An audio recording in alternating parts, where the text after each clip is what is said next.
3, 2, 1. Call this council meeting to order.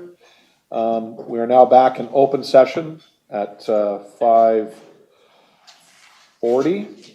Or sorry, 5:40, 6:41. I apologize, Madam Clerk. If I could have councilors Elliott and Bruno move that council rise and reconvene from closed session at 6:41 p.m. with report.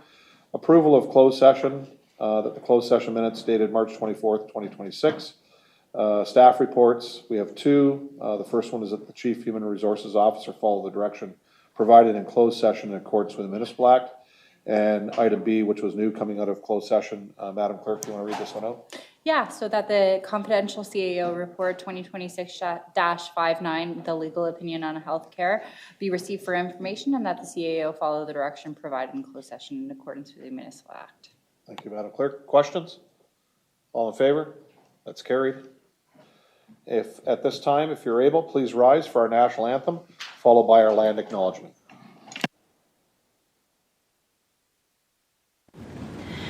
Oh, Canada, our home and native land, true patriot love in all of us command, car ton bras s'est porté l'épée, il s'est porté la croix. Ton histoire est une épopée des plus brillants exploits. God keep our land glorious and free. Oh, Canada, we stand on guard for thee. Oh, Canada, we stand on guard for thee. The Niagara region is situated on treaty land. This land is steeped in the rich history of the First Nations such as the Hattaway-Wendourok, the Haudenosaunee, and the Anishinaabe, including the Mississaugas of the Credit First Nation. There are many First Nations, Métis, and Inuit people from across Turtle Island that live and work in Niagara today. The city of Port Colborne stands with all Indigenous people, past and present, in promoting the wise stewardship of the lands on which we live.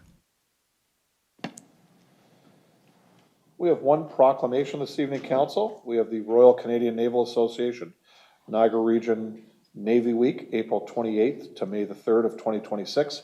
And tonight I'd like to welcome two delegates, First Vice President Jeff Seaburn and Past President Bob Coles, to come up to the podium and give us a brief overview with regards to what's going on. Gentlemen, welcome. Thank you.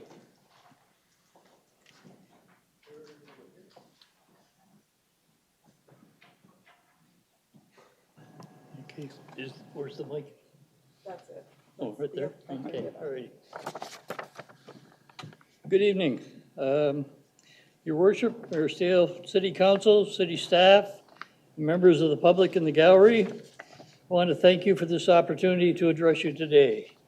My name is Bob Coles, and I am the past president of the Royal Canadian Naval Association, Niagara Region, and joining me is our first Vice President, Jeff Seaburn.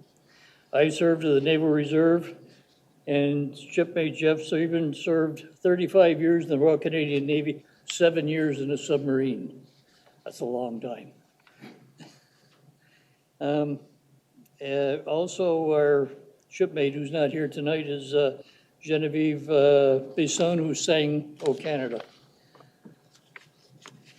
Royal Canadian Naval Association was formed in 1954, became the Royal Canadian Naval Association in 1963. We're a registered nonprofit, one of 19 chapters across Canada. We provide a forum whereby any person serving or who have served naval and maritime forces of Canada, the Commonwealth or her allies, and all the members of the merchant marine community may be kept abreast of changes in maritime manners. We support the Canadian Navy, both active and reserve, as well as cadet organizations and organizations connected with the military forces of Canada.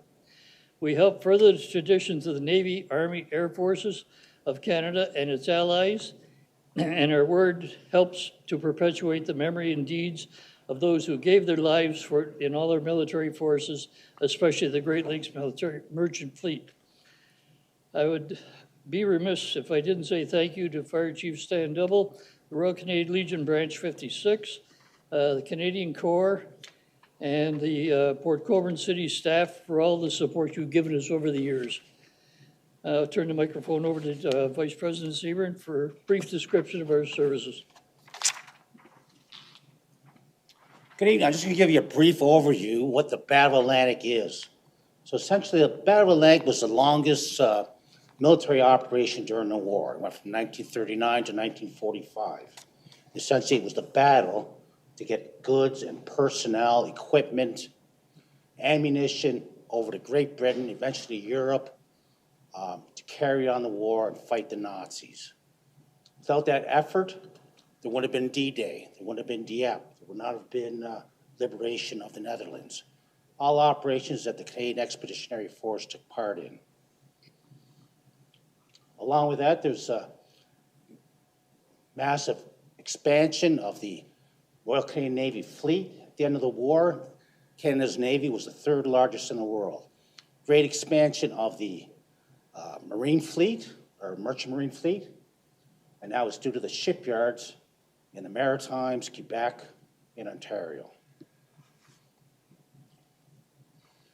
Provides us an opportunity to commemorate the efforts of both the Navy, the Merchant Marine, and the Royal Canadian Air Force.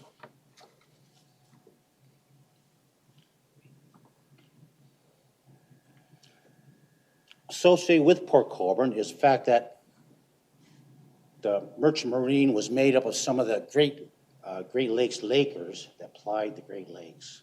So they were pressed into service to do ocean-going service out in the North Atlantic. And all those crew members came from within the Niagara region.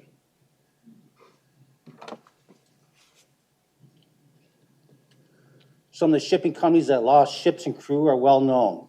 Canada Steamship Lines, Great Lake Carriers, Gulf Lake Navigation, Imperial Oil, Patterson Steamships, Upper Lake Shipping, representing 31 ships and 245 personnel, mostly from Niagara.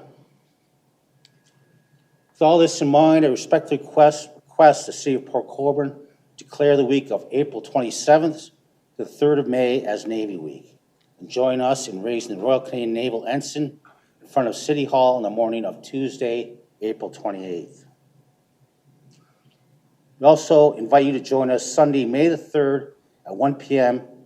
and with the support of our local cadet organizations, a bagpiper, trumpet, player, flyover, waterside service along the Welland Canal opposite the Canadian Corps at 70 West Street for a commemoration of the Battle of Atlantic. We'll begin this service with a parade along West Street, from Sugarloaf Street, north of the area around the Canadian Corps at 70 West Street. Thank you for your valuable time this evening. Great, thank you, gentlemen. You're welcome. And before we get into our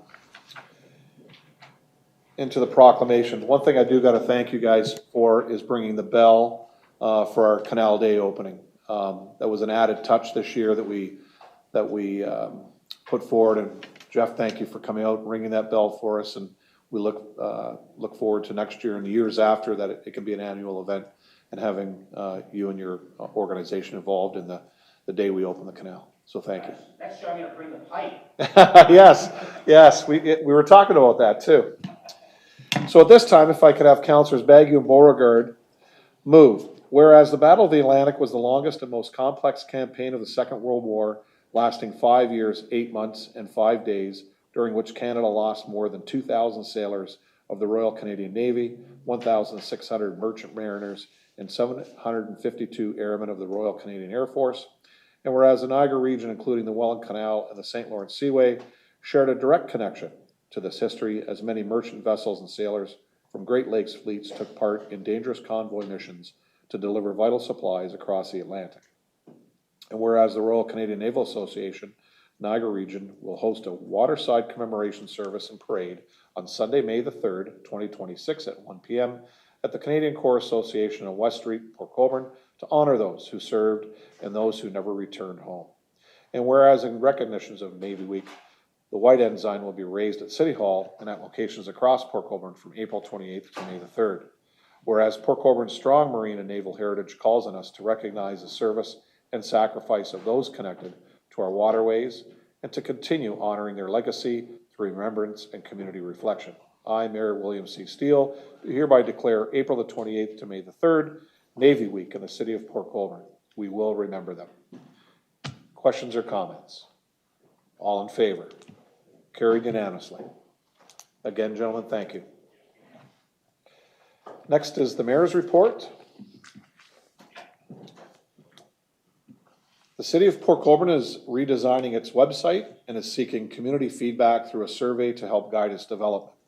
The project will focus on upgrading the back-end technology that powers the website, improving accessibility, and enhancing the overall user experience for Port Colborne residents, businesses, and visitors.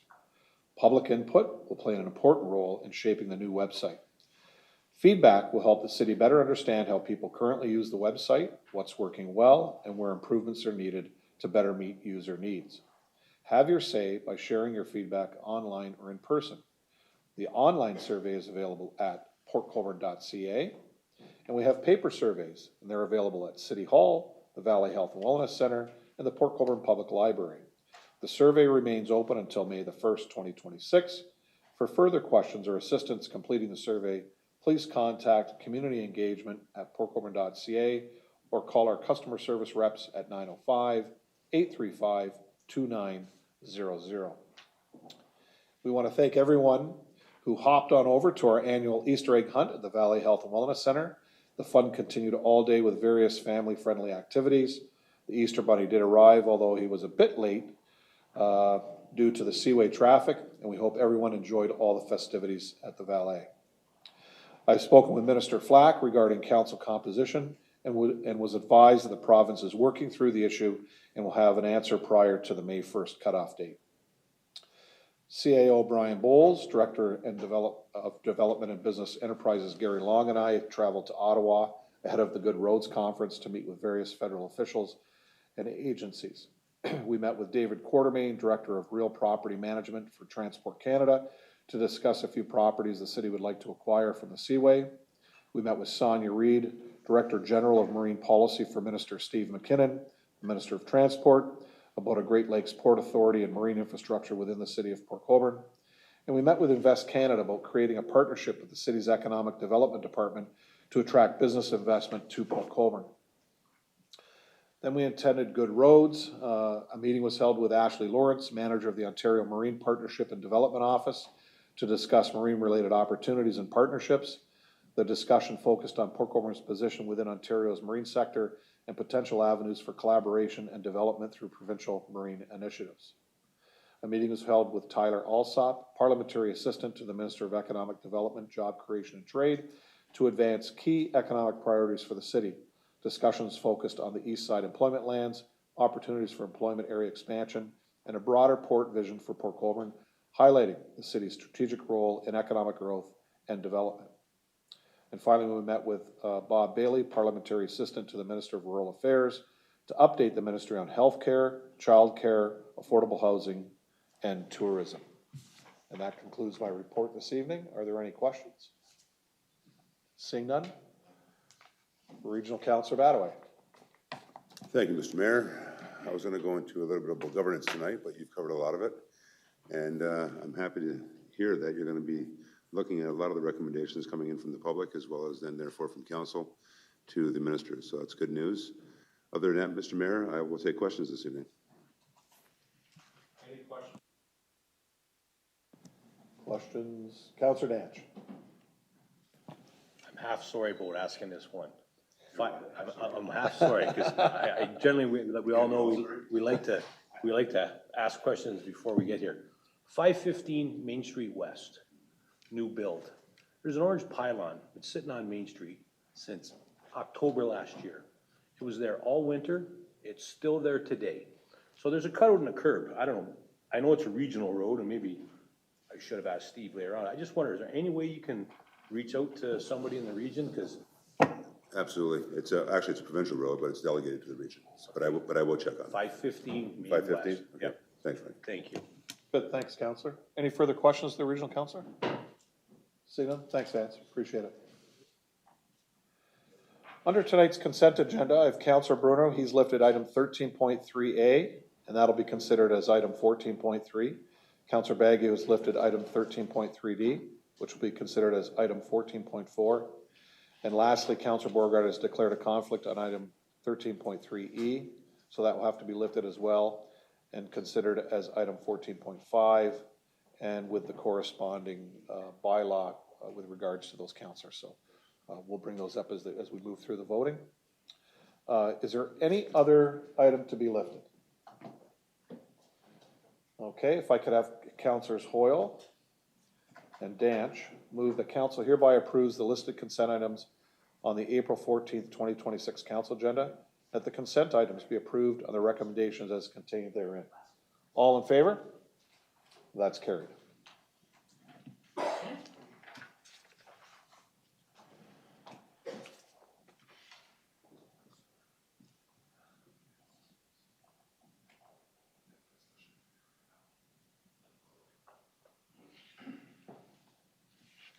So we have a number of items requiring separate discussion. The first item is 14.1, the 2025 year-end surplus and project closeout 2026-49. We have staff here. We have Adam is going to be giving the presentation, as well as Steve Shapowski with regards to his section of this. So Adam, go ahead.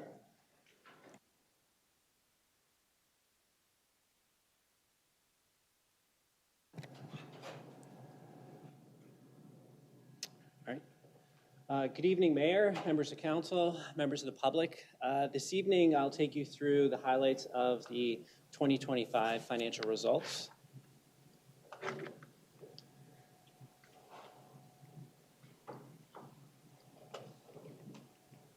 Clicker's not working.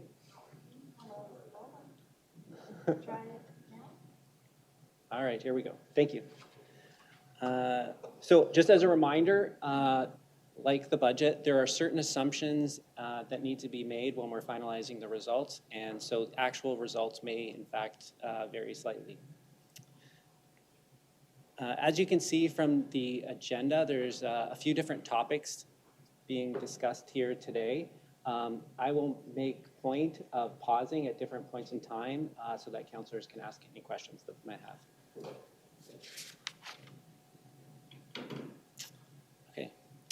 Actually, let me back up.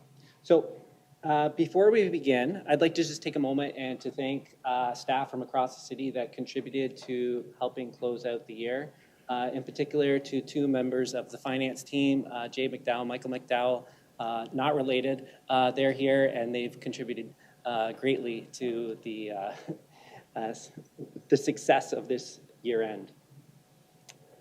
First up is a recommendation. So the recommendation is that Corporate Service Report, Financial Services Division Report 2026-49 subject, 2025 year-end surplus and closeout report be received, and that the year-end levy surplus be allocated to the city's general stabilization reserve, the working capital reserve, and the tangible capital asset reserve, and that the reserve transfers recommended in this report be approved, and that the capital and related project reserve balances in the attached appendices also be approved. The next two slides you'll have seen before. They're in past budget presentations and in presentations of actual results. We include these slides as a reminder of the city's vision, mission, and corporate values. We also include these slides as a reminder that if we take care of our people, we make things simple, we do projects of value, we'll ultimately succeed in achieving what we need to do for our customer and with our strategic plan. All right, now into the numbers. The levy ended this year with a $455,000 surplus. As mentioned, we recommend transferring this surplus to the general stabilization reserve, the working capital reserve, as well as the tangible capital asset reserve. You'll notice on this summary that there are variances between the actual and the budget. And so throughout this presentation, I'll highlight those differences in their respective areas. Unbudgeted grant funding is largely driving the revenue variance of $8.1 million. This funding primarily relates to capital, and it's offset by additional transfers to the capital fund to fund capital projects throughout the city. Most of these funds or grants were taken into consideration when council approved these projects. However, as practice, we only budget for reoccurring grants because we don't know the timing of when these additional funding are going to be received. Also contributing to the positive revenue variance are some variances related to the Valley Community Improvement Fund donation, penalties and interest, land sales, proceeds from a 2018 tax sale, and bylaw fines.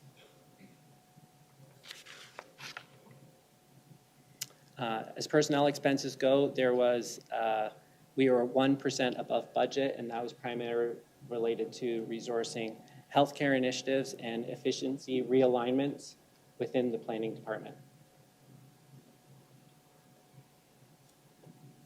The next two slides will highlight the variances within operating expenses. There were both favorable and unfavorable expenses.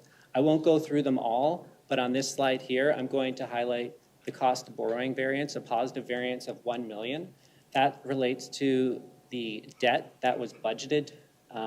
However, those projects haven't reached substantial completion yet, so we don't issue debt on projects till substantial completion, and these funds were funded during construction through internal financing. Offsetting these favorable expense variances are some of these unfavorable ones, which include canal days, the fire department, which incurred costs related to personal protective equipment and truck repairs, as well as some consulting services that were incurred throughout the city in environmental areas. At this point in time, I'd ask if anybody has any questions. Councilors, any questions at this time? Adam, keep going. Okay.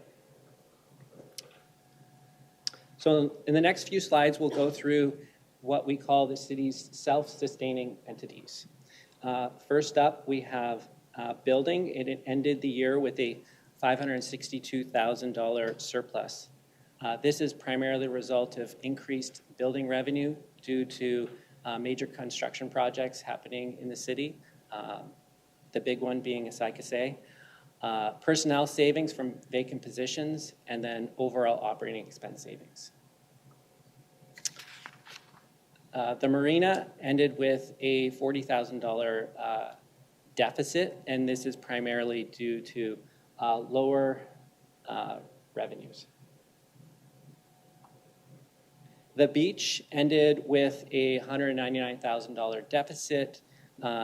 This was also due to lower than budgeted revenue, as well as an increase in the corporate administrative cost allocations.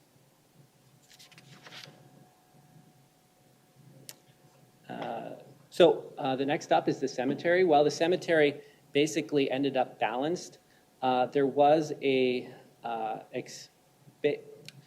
me rephrase this. It ended up balanced, but there was actually $10,000 a variance less that went to the city's parks department to fund the actual work in terms of maintaining the actual cemeteries that the city has. The city largely subsidizes these cemeteries that inherited over time. We'll finish off the self-sustaining entities portion of this presentation with a forecast of the reserve balances up till the end of next year. At this point, I'll ask if anybody has any questions. Council, any questions to Adam? CAO? Thanks, Mayor. Adam, can you just go back to the beach one? Because it was just something I want to point out to people. When you see that surplus before transfer line, so that line where it shows 16,000 short, you can see it in the budget. We didn't include the salary because down below under allocations, that's what the salary was originally budgeted. It was budgeted in allocations because all the people were budgeted in rec and we were going to transfer the costs over. When we went to the new accounting system, we were able to record all the students directly to the beach account, so it made it a lot easier to see. And so it's kind of nice to look at it this way because under the actuals, you can see we brought in 241,000 revenue and all the direct costs, the students that we hire and pulling the washrooms in and out and having them cleaned out and buying all of that stuff. After all of those costs, it actually almost broke even. And then the costs that you see down below, those allocations, that's because there's a model that the province uses. It's called the financial information return, and we allocate costs like insurance. And you allocate costs like your rec manager and all of that, how much time different people spend to it. So those costs, you would have really incurred a lot of that regardless. So when people talk about, how's the beach doing? The important part is to see that top line where it says surplus before transfers. If that becomes a positive, then we're covering off all the direct costs that are being incurred by running that beach. And that was the goal. This year, it was pretty close. But it was close because that operating line includes the beach payment that we all know we had to make with respect to the Niagara Peninsula Conservation Authority. And you can see the money being transferred, the 80,000 from reserves for it. So if not for that, you actually would have seen a positive line on the beach. And just congratulations to the group to get that to a positive line now going forward. But I know, even though you've done a great job presenting so far, Adam, I know I'm going to get that question afterwards. So thanks, Mayor, for the time just to talk about it, that the beach is getting to a spot where it's covering off all of its direct costs now. Thanks, CEO. Adam, go ahead. Yeah, thank you. Next, we'll go through the city's rate programs. We'll start off with water. Water ended the year with a $698,000 deficit. And this was in light of having higher water sales. These higher water sales were offset by additional water purchases from the Niagara region, and the water department had to repair 42 water mains. The variance that you see in the transfer line, that is related to the city's continued investment in capital. I would like to point out that that deficit is funded through a transfer from the water reserve. Councillor Bruno. Thank you, Worship. Adam, one thing I've noted is everybody in Port Colborne sees the lining going on. They see those trucks, they have to detour around them, they see the smoke, and they can see now, probably in the next slide, that on the wastewater side, there's been some headway made with respect to what was budgeted, which was actually spent. On the water side, I'm concerned that, we have the highest water and wastewater bill in the region.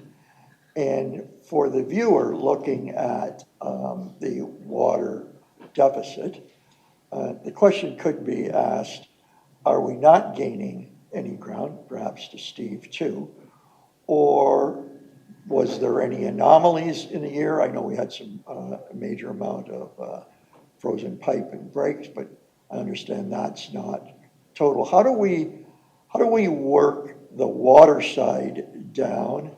And is there any light in what's been done that may have started to happen in January, February, which will reflect in next year?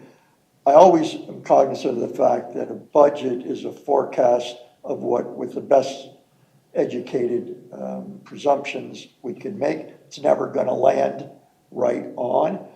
But I'm just wondering, progress on the wastewater side doesn't look like it on the surface on the water side.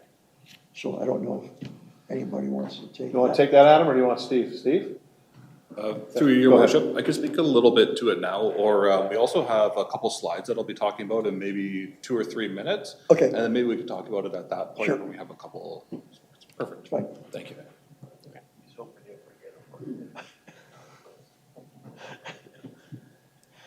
No other questions? Mark, you say it right, just Okay. the right amount of volume. So let's move on to wastewater.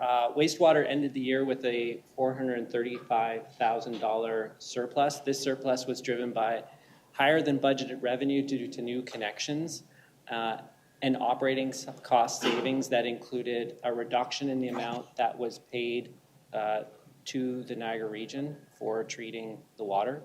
So that was due to lower flows. And those lower flows were a result of a number of things, low lake levels, lower precipitation, and the continued work that has been done by our Public Works Department in the relining program. As the Director of Public Works mentioned in a couple slides, he'll walk through some of that progress. Storm sewer ended the year also with a $257,000 surplus, and this was despite a shortfall in the fixed charge revenue. Staff managed spending and were able to end the year on a positive note. Similar to the self-sustaining entities, we'll end this section with a forecast of what the reserve balances will look like for each reserve at the end of 2026. Any questions at this time? No? Okay. Okay, at this point in time, I'll invite Steve up.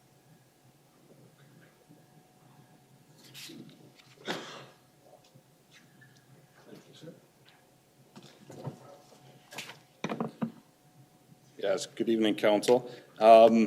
So we thought this would be the perfect time to be able to talk a little bit about some of the capital projects on some of the initiatives that we've been taking over the last couple of years for water and wastewater, and a little bit into the glimpse into the future as to what the plans are coming. So what I'll do is I'll go through maybe these slides first, then ask for some questions, and we can talk about some scenarios that are happening. So whenever we start talking about water and wastewater infrastructure in Port Colborne, I always like to reference back to 2022. Because I really feel like that's the time when there was a call to action from council to be able to fix this infrastructure, fix the water pipes, fix the wastewater pipes. And that's where we really started digging into a lot of the data that we've collected over these last couple of years. Is really trying to understand the system, to understand where we're best investing to be able to get the best return on what we've spent. And on the lining side of things for water main, we went through a couple different paths. We looked at full reconstruction and replacement of water mains, and then we also looked at different alternatives, which one was lining.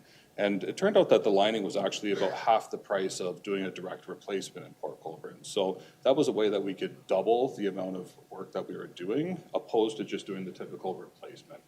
And back in 2025, when we started this, we were one of the first ones in Niagara, if not the first one in Niagara to do this. We actually had about 18 or 20 other people from different municipalities come out to witness the first water main lining that we ended up doing in the city, just so they can ask questions, get more familiar with it. Today, there's a lot of other municipalities that are moving forward with the water main lining as well too, because those efficiencies are there. One of the big challenges we have in Port Colborne is bedrock, sandy soils, high water table. There's a plethora of issues that we have, and doing this lining actually compensates for a lot of it. And that's where we see that like almost 50% price reduction in that methodology. And just to talk a little bit about the lining, the first that happens is in picture 1 there. There's a shaft that's actually dug on top of the water main at the starting location, end location, and any locations in between that might have a bend or a point that needs to pull the liner through. And once we get down to that shaft, we cut a section of pipe out. And picture number 2 is typically what we've seen so far. And just to be to let council know that we are targeting cast iron pipe. And that's where you see some of the tuberculation that's happening in there. That's hardened, like pretty much rust essentially. If you hit it with a hammer, it might start coming apart a little bit, but it's pretty solid that's in there. So you can see half the pipe's actually taken up by that tuberculation. So the capacity's gone. So what they'll do is they'll go through and they'll actually use almost like a drill with a wire brush, and they'll clean all of that tuberculation out of the pipe to reuse it as a host pipe to put a new one in. And pictures 4 and 5 show the liner coming off of the truck, going into the pipe itself. And then what would happen is, as Councilor Bruno mentioned, they would end up using steam to be able to inflate and then also cure it at the same time. And you get a final end product like picture number 6 there. So pretty simple project. We did have a couple of hiccups on the first round here and there, some lessons learned, which we feel like we've made some improvements this year too, and it should be that much easier. Most of it's just getting ahead of making sure that the valves work, curb stops work, so that the work goes uninterrupted while the contractor's on site. And just a couple pictures too, the circular pictures up at the top right there. Those are both hydrant leads. So I know Stan might have, our Chief Double might have a couple comments on that, but the hydrant leads are pretty much 60 to 80% full of that tuberculation, which is blocking all the capacity coming in. So needless to say, those were replaced, but just so council has an understanding of what we're actually finding in the field. And that's what we're typically seeing on those cast iron pipes. The other thing I'll mention is in 25, we ended up doing just over 2,000 meters. In 26, we have the program picked right now, which is actually the yellow lines that you'll see on the map. That's where we're noticing the most breaks that are happening and issues that we've seen for capacity or fire flow. And what we're doing too, we've already had preliminary conversations with the contractor to move the 27 program into 26. That way we'll end up saving almost 5% of what's happening from going one year to the next, which is about $75,000. So we're still in the conversations with those, but it's looking pretty good that that's going to happen too. We'll be able to get that work done that much quicker. Another program, so we're going to talk about 2 more programs. One is about meter investigation and another one is about leak detection. But just on the water meter side of things, we have been going into an investigation and to figure out if there's differences within the water meters in comparison to similar properties. So if there's residential properties or commercial or industrial properties that are similar in nature, we've gone through a process of actually pulling all of that data out of what they use on a monthly basis and determining if one is above or below what the typical flat line should be. And some of that data has come back to say, you know what, like there are anomalies in the system, and we flagged about 90 properties. Of those, 18 had issues with the meters themselves, whether there were sludge or debris that was actually in the meters themselves, but that was quickly repaired just by replacing them. For the other meters, it's good to know that the residential meters are fairly accurate right now, like they're within the exact tolerance that they should be. So it doesn't flag the need for a meter replacement program at this time. We will need to consider that 5 to 10 years from now when they do start losing their accuracy. So we don't want to lose sight of that, but it's not a flag for today of where we would be losing water. And on top of that, we also found 5 properties that had open bypasses. Whether they knew about the open bypass or didn't know about the bypass, they were still opened. And there's a couple pictures there that just illustrate that they're actually open there. And a bypass is typically put into larger buildings to be able to isolate the water meter itself so that you can pull it out and service it or replace it without interrupting the water supply. And the bypasses are typically locked out to prevent anyone from opening and closing them at will. So needless to say, those bypasses were closed and then they were locked out. But an example through this graph that you see at the bottom left is one property that had about 40 to 50 cubic meters they were using per month. And after the bypass was closed, it went up almost 10 times. So it's closer to 400 cubic meters that they're using on a regular basis. So something, it's not going to, this doesn't correct all the issues, but it's a part of being accountable to the system as a whole. And any losses there, the ratepayers themselves would be paying for. So the city staff are still going in and investigating these to make sure that there is an accountability factor to using the system. From this, we'll still be moving forward with additional programs, looking at mostly multi-res and industrial and commercial properties to determine if there are any other anomalies moving forward. So this program will continue forward. Yes. Councillor? Thank you. Steve, I'm not sure you were going to get to that, but one of the things I brought up at a council meeting along the way was the fact that we remotely read these meters, both commercial and residential.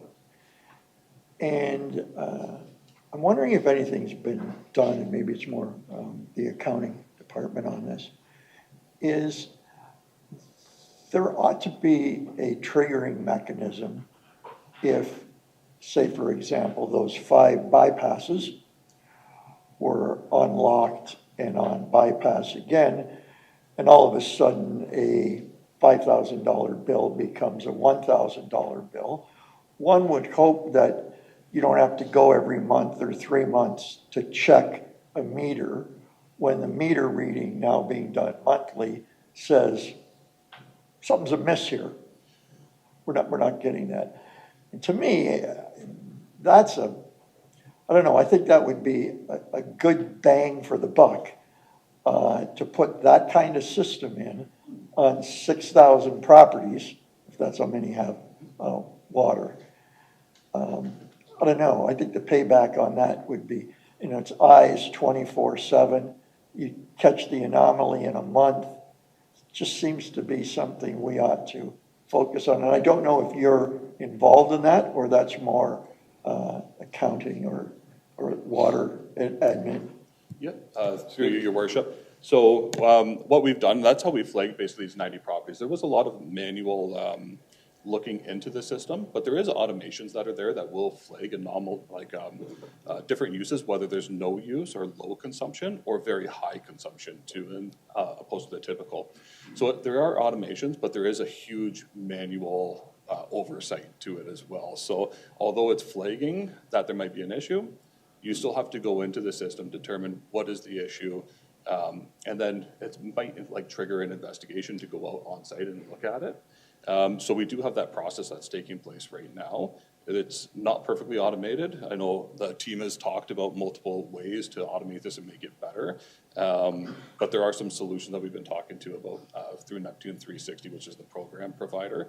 I'm hoping over the time it's going to evolve into something that'll be a lot more automated so that we don't have to go and do as much manual work.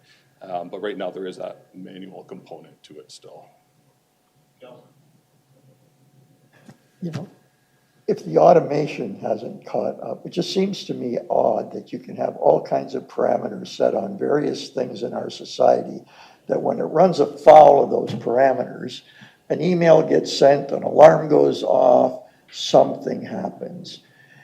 And even if you had to go manual, I mean, could we not talk about, water clerk or someone else looks at 50 a month manually, or if they look at them manually over time, there's some institutional knowledge that says that's something to go look at. I'm just thinking that in 2026, there ought to be a better way. So through you, your worship, I actually said something extremely similar to you, and I've had a couple conversations where I feel it's 2026 and all of this should be automated too. But it's just not for that program as a whole. But if Adam wants to jump in, it might be something that we can take away and talk a little bit more, whether we pull the information out of Neptune 360 and pull it into another program to analyze. There might be a different solution, although it would be nice if it's included in the Neptune 360 package, which I feel will be one day. It's just not today. Yeah, through the mayor to the councillor. Our water billing clerk does in fact do what you're suggesting on a monthly basis, and she works with the water department and flags exceptions. I think some of these exceptions as it relates to the bypasses, I think the bypasses were open for quite a while, and so they didn't flag as exceptions, and it wasn't until the team did a deeper dive into these particular properties that it was identified. Yeah. Is that Councillor? Councillor Baggy. Thank you, Mr. Mayor. Through you to Steve. I brought up the council before that the penalty for bypassing your meter is less than my $165 water bill. And I was told, you told me that you're working on updating the fines. Is there a progress report on the update? Yep, through your worship. So we are planning to do it right now. I know our manager of environmental services is drafting it now, and it's planned to be this summer. We're not going to let that stop us from still issuing fines today, but that will be rectified because the fine is very low at this time. I saw her sitting there, so I figured I'd ask the question. Thank you, Mr. Mayor. Thank you, Counselor. Any further questions at this time? Go ahead, gentlemen. So the other part of the water main, just to complete the 3 items there that we're going to talk about, includes leak detection. Now, this is a separate program that council approved staff to purchase some equipment, which are data loggers, and they're actually installed on the water system individually. So you can put them in one spot, we'll take them out the next day, move them to the next spot. And what they do is they listen for the acoustics on the water mains themselves, and they're able to basically determine where there's an anomaly along the line. And one of the map that's actually shown on the image right now shows a radiating red dot there. That's actually something that will show in the computer software to say that there's a leak in that direct location. It also shows an image of Google Street Maps to be able to show a general location of where it's going to be. And to date, it's been very accurate. Staff still have to go out after this to actually correlate exactly where it is. But from the experiences that have happened so far, it's been a great investment to try to find these. There's been 22 leaks that have been found before. These are some of the images of those leaks. So they're not little leaks off of the surface. These are full ring breaks and holes in pipes. These are very significant. And they may never have actually surfaced to the ground so that we would see and find them. They would just go through the rock trenches that we have within the city and never actually surface. So these could have been running for quite a bit, and they could have continued should the system not have been implemented too. So it's a good investment, and this is their first year using this equipment too, so I'm really excited to see in 2026 a full year of using these after we have a lot of that under our belt too. So very positive program, and very proud of the guys for being able to find all that many leaks with that software. So just moving on to wastewater lining. Very similar to on the water side of things. Back in 2023, we ended up proposing a program where we would cover certain sections of the sanitary system based on the priority that we found, also based on the flow monitoring that happened. So we identified a couple areas, mostly in the north there, where you'll see the green spots. So on the east side in the Clark area, the Omer area, the Rosebound area, those were all areas that we had high inflow and infiltration. And that's where we concentrated a lot of efforts on the mainline lining. So by the end of this year, it'll be approximately 28% of the system will be lined. And some of the issues that we found that we're trying to rectify are on the left-hand side there. So you can see some of that infiltration that's coming in through the pipes. On the map side, the yellow is actually the 2026 program. So the contractors are actually out right now, and they're completing that work. Green are the lines that have already been completed. So there's been a significant portion of work done on the wastewater side. And that's all because we started a little ahead of the water side too. So to Councilor Bruno's question, you know what, we're just really getting into the water side of things right now. The wastewater side has been a few years in the making now. And there's been pretty good progress on it. Besides the mainline, we're also working on the laterals too. So we've done lateral inspections, which go from the main line all the way to the house. And that's what conveys all the sewage down from the house right to the main line, which then goes to the pump station and then to be treated. So the lateral inspections, we've done over half the city, which gives good knowledge to understand what's happening and where it's happening. We've noticed a lot of deficiencies in the Clark area, and that's where we're spending a lot of time right now. Omer area was already completed, which you can see in green. And then past that, we've also noted a number of issues in the Union area and Rosemount area too. So those could be future programs where we start picking away at select laterals to be able to improve the system. And then you can also see a couple pictures of what we see. So that's an image inside of the pipe of water just dripping down and coming through the sides that's pressurized. And I just have a couple of videos. So I have 3 videos. These are some of the infiltration that we've seen in the main lines. So some of the main lines are about this big, just to picture what's happening in there. And I'll play these. So this is on Schofield Avenue. So you can see the water coming out from the bottom of the pipe, and you can see how rapid it's coming out. You can also see how it's all, the concrete's actually eaten away on the sides. So that's been happening like that for a long time, and it's a very significant leak that's happening. So that's one that will be repaired in the near future.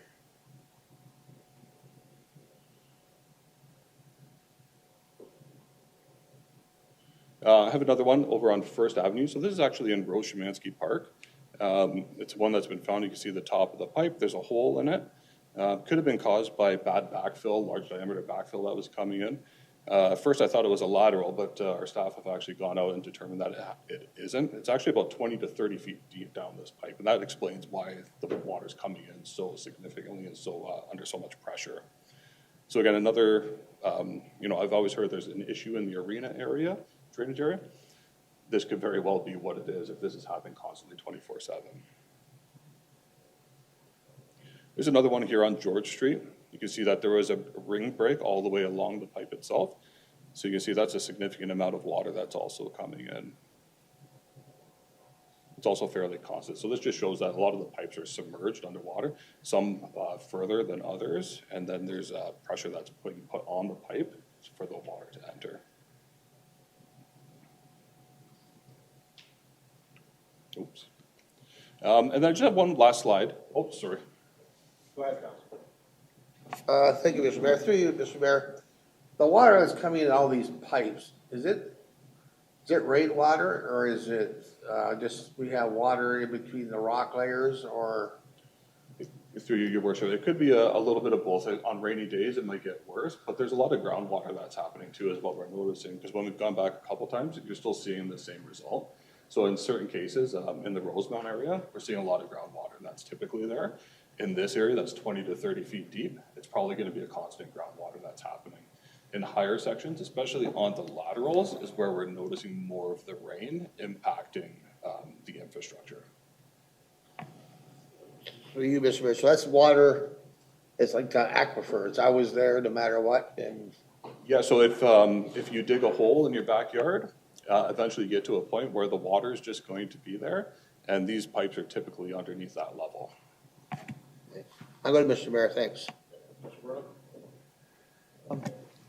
Along the same line as Councilor Bagus. So to me, doesn't that give rise to the concern that something's happening above?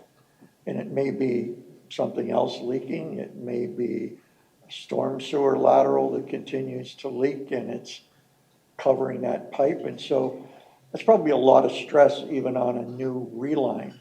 So when they give you that film or do the reline and they notice something like that, is somebody looking at perhaps the cause above? I mean, obviously, if it's an aquifer, you can't do much about that. But, or maybe that's a place you put a brand new pipe in for X amount of feet to give it more tensile strength.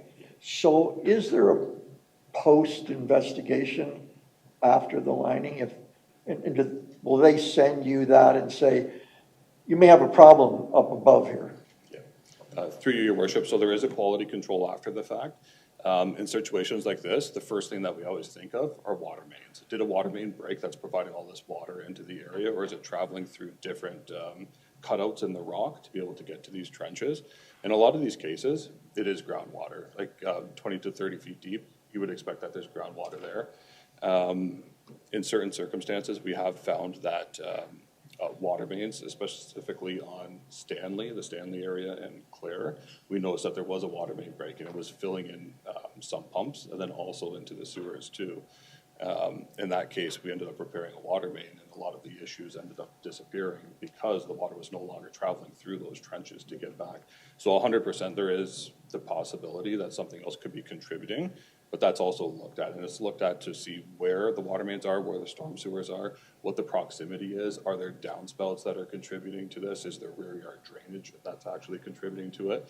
There's a number of different situations that could be, but all of that's looked at pretty in depth, especially when we have our GIS layers now, like we do now. It's easy enough to see where our infrastructure is in reference to where these issues are.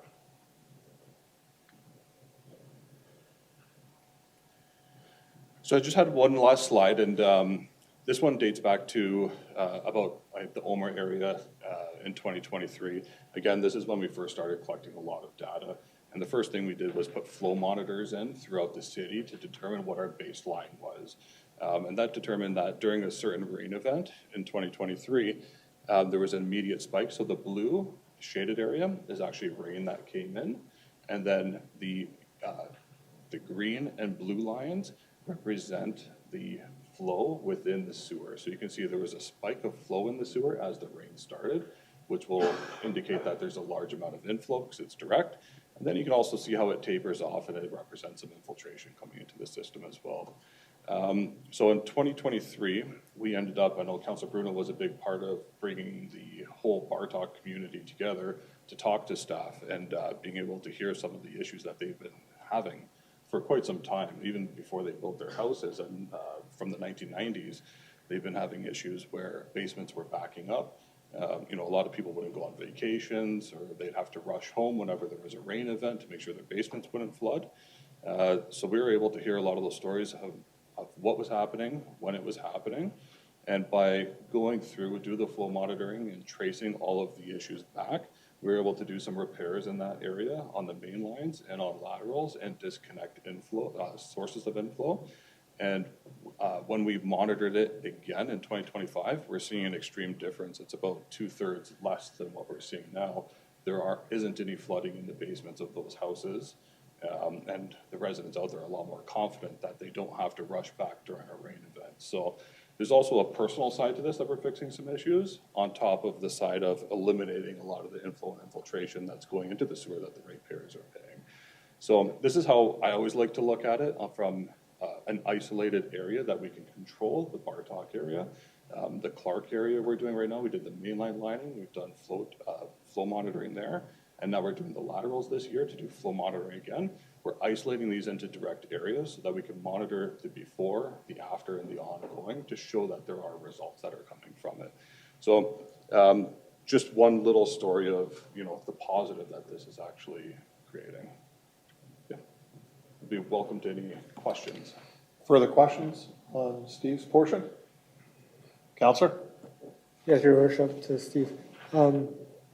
Back a few slides ago, you showed I think you called it acoustic, or how much of the city have we assessed with that device?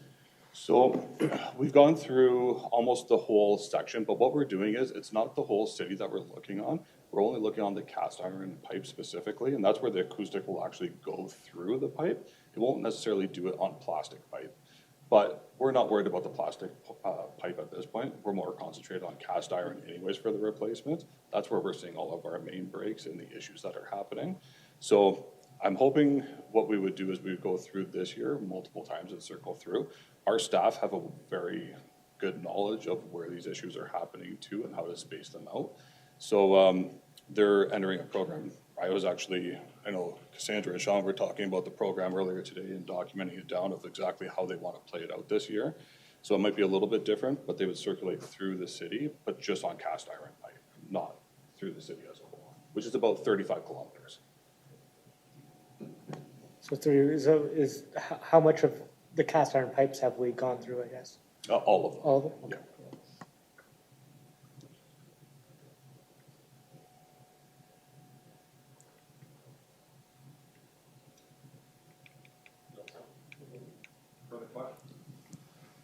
Okay, go ahead.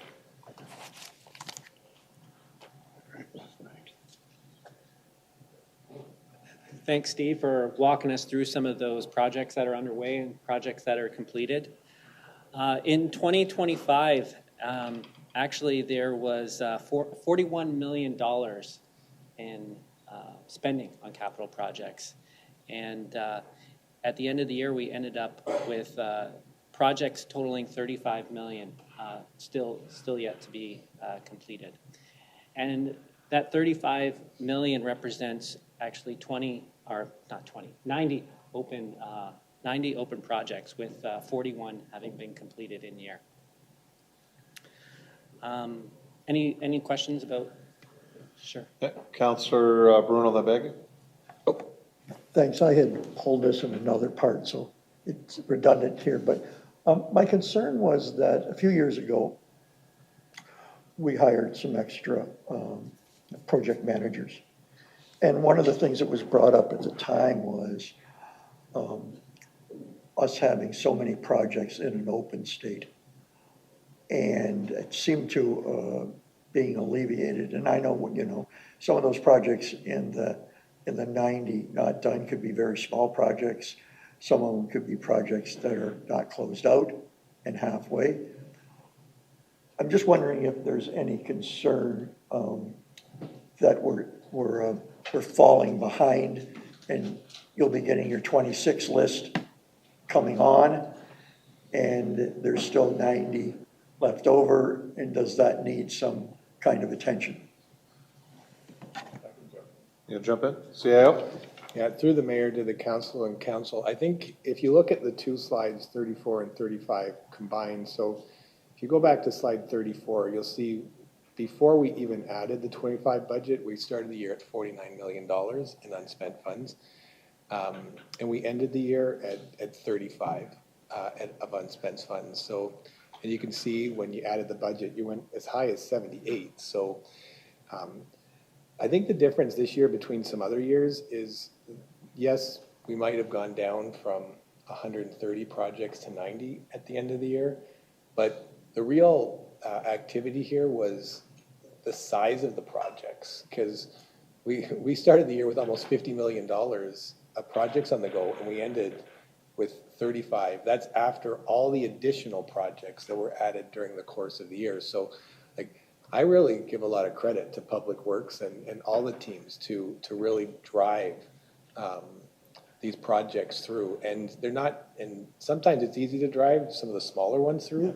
Like, they're driving the big ones through. And that's what Steve was showing you as a director there. The water, wastewater projects that they're driving through are phenomenal. Like, I started here 6 years ago, and I remember at one point in time, there was a conversation from 3 councils ago to tear up the whole downtown and replace the water, wastewater. And it seems like it's a good idea that we took the time to do all that research, because with the stuff that they've been able to do, the precision that they're going at those projects and the speed to which they're doing it, I think it's pretty remarkable. Steve even noted this year that they're picking up speed so much so that they're going to be not just doing the 2026, but they're going to do the 27 relining all in 26. Mm-hmm. So I really give the Public Works Department credit for bringing that down, specifically the biggest ones that matter. Councilor Baggy? Thank you, Mr. Mayor. I had the same question as Councilor Bruno, but I'll go a little bit further. I know last first term of council, I brought up all the outstanding projects. Mm-hmm. And the problem, Mr. Mayor, is every year we go to the taxpayer to raise their taxes, they pay more, and we're still not using the monies they gave us 2 years ago. And that's where I have a problem with us not spending the money on the projects. Like, they have to be a top priority. We say we're going to get it done in that year, we should get most of it done. If you have $35 million worth of projects still open, to me is, unacceptable as a taxpayer. And let's get the numbers down, then come back to me for more money, and I'll pay you more money by taxes at that time. Thank you, Mr. Mayor. Answer to that, staff? Yeah, through the mayor to the councilor. Brian, I'll get it first. So included in that 35 million are multi-year projects that the council did approve. So the expectation, I guess, at the time that those projects were approved was that they weren't going to be completed at the end of this year, as well as there's projects. So there's big infrastructure projects, as well as singular purchases like fire trucks that we needed multiple years of lead time to procure. So just to keep that in mind. As well, there are some projects included in the open project list that we do know are essentially completed. And I was speaking with Councillor Bruno earlier this evening, and because he had a similar question. And what I told him at that time was, so there's projects that we had to keep open because the final invoices hadn't been received yet. So from the way our system works is we keep them open until we keep the project open until the invoice is received. That way we have certainty as to what the actual closeout amount is going to be. Is it going to be over budget or under budget? Counselor? I do understand as treasurer, you don't write nothing off until you issue the check, so, and I forgot about the multi-year projects, but maybe next year we can have a summary of the multi-year projects also and compare them to, just so we know, and the taxpayer can know this is multi-year. So it's not the 35 million we have to spend in 1 year, 20 million is over 3 years. So that would be appreciated. Yeah. Thank you, CIO? Mr. Mayor. Yeah, through the mayor to the councillor and council, we might have adjusted our presentation a bit, because I think in prior years, we might have had that, and come April 30th, we'll cut off what we call trimester 1 for the year, and our goal will be by the end of June, early July, to have kind of a summary of how the first part of the year went, and we can work to include a table that breaks out, the progress as we've gone into 2026 between multi-year, because I can definitely appreciate where you're coming from on that. It's a great sentiment.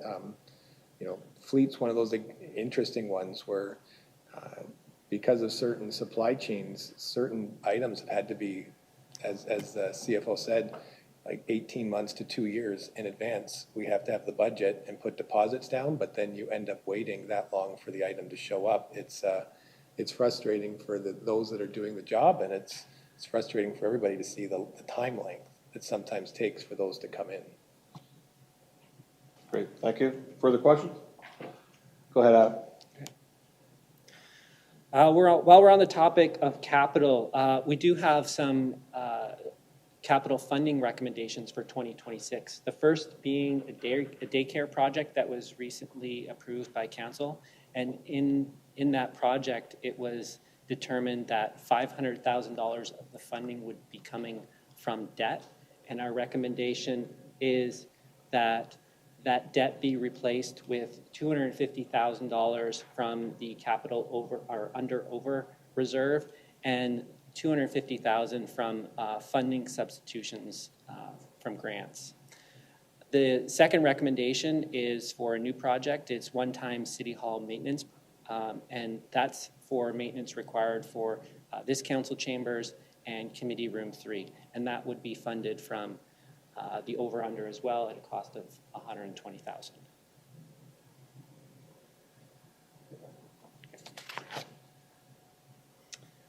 Next up is a summary of the city's reserve balances as at December 31, 2025, and that balance is $21 million.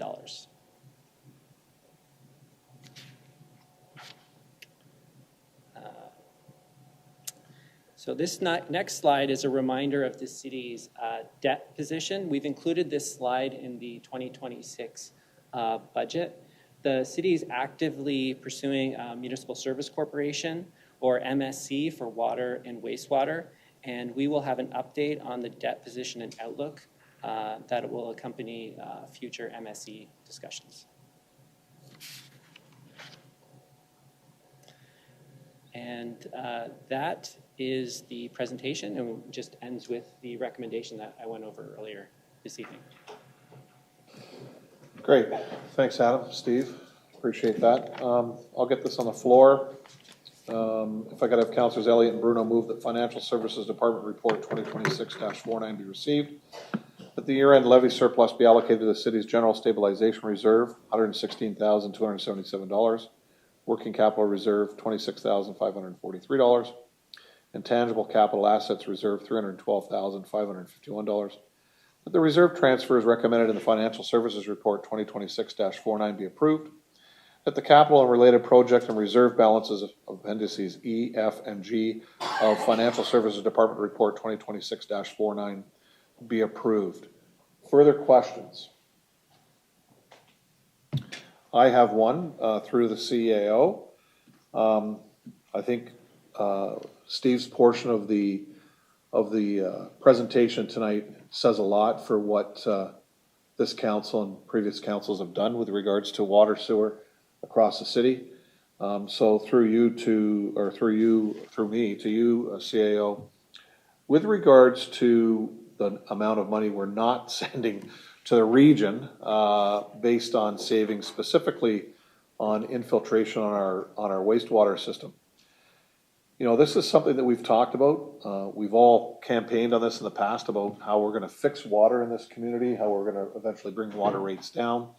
We have multiple ways that we're working on that now, specifically through the governance issue. But basically what we've done so far, we are seeing a savings to the ratepayer in the community.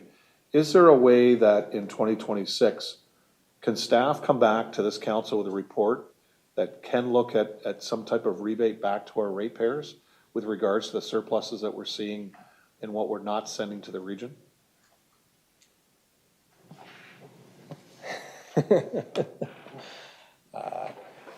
Yeah, through the mayor to council. It's a good question. It's something that when you look at the slides that the CFO put forward, you can see in the wastewater area specifically, there definitely is an improvement on what we're sending to the region. It has a lot to do with the work that's ongoing. We've talked many times that for every liter that we bill a customer, we're sending over 2 liters back to the waste treatment plant. So the more we reduce that, the more our costs can go down. We've been working a lot on the Municipal Service Corporation for the east side employment lands. We've heard a little bit about municipal service corporations over the course of the governance review or the governance discussions that started. So there's definitely a lot of moving parts with water. So what I really appreciate is you asked if we could come back with a report on it. So if you give us some time, I think we probably could come back with a report. I'll meet with the Director of Public Works and our CFO.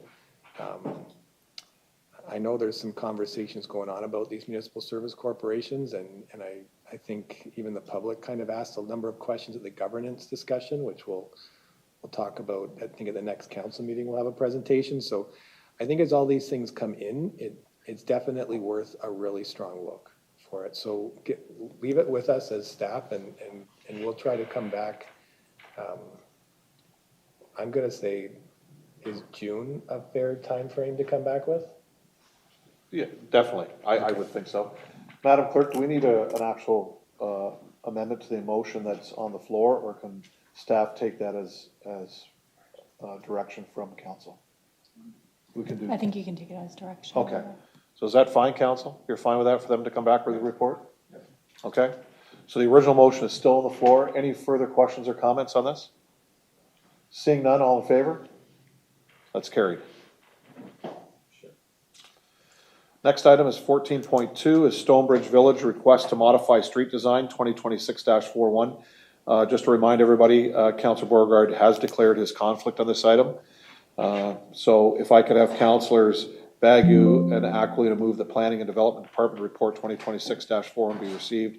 The council approved the proposed reduced curb face to curb face roadway widths of 7.5 meters for streets A to E of the Stonebridge Village subdivision. That the chief planner be directed to forward a copy of the decision document to the applicant. Council, the applicant is here this evening and they have asked to be a delegation on this. So if I could have Drew Toth come forward with his team with regards to a small presentation to us and have some questions and conversation with regards to this application. Welcome, Drew.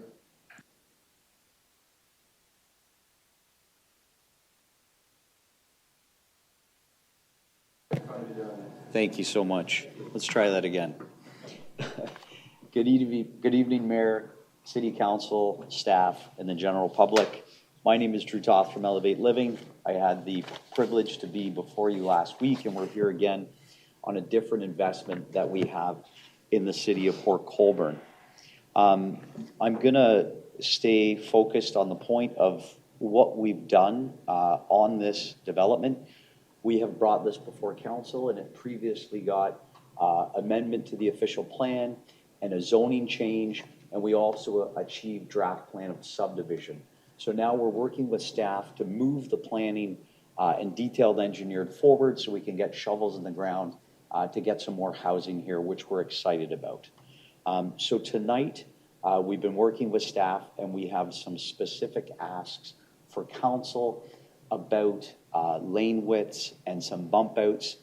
And I want to let you know that one of the key things is that what we're asking for, we had a choice. We had a choice to go with just the standard applications or to look at modifying this. And the cost of time is about 5 months. So you can imagine I have a mortgage payment, I have extra consulting fees. I do not get any extra lots. I do not get any extra development yield from what we're asking for this evening, but we do get what I would say is better aesthetics and better urban design for the city. And so I'm just gonna go to the next slide here. Timeline of events, May 29th, 2024. We submitted the application. You guys approved those previous approvals that I talked about on November 12th. We did submission to clear subdivision September 2nd, 2025. Now, on October 8th of 2025, what we did is we wanted to bring out the mayor, we wanted to bring out the fire chief, we wanted to bring out the director of planning, and we wanted to show a specific working example of what we're looking to bring to the city of Port Colborne. And so we walked through the village in Niagara-on-the-Lake to show what we're trying to achieve. Curtis is my manager of planning at Elevate Living. He's going to go through some of those details. On December 9th, we met here with planning, fire, and engineering staff to discuss our progress, confirm the decision, and to seek your endorsement of the proposed street design request. January 27th, we received city comment on the first submission for clearance of subdivision, and we're here before you tonight to present and ask what we're specifically looking to bring here. That being said, I'm going to pass it over to Curtis, but just before I do want to point out that we have Kurt from Upper Canada Consultants, which is our engineer on this project, in case you have any specific questions for him. Thank you, Curtis. Thanks, Drew. Good evening, Council. One of the main inspirations for Stonebridge Village and Port Colborne, we've been referring a lot to this neighborhood, and it's a new subdivision in Old Town Niagara-on-the-Lake called The Village. It's an award-winning subdivision, well-regarded, highly sought after, and it's based on the principles of traditional neighborhood development.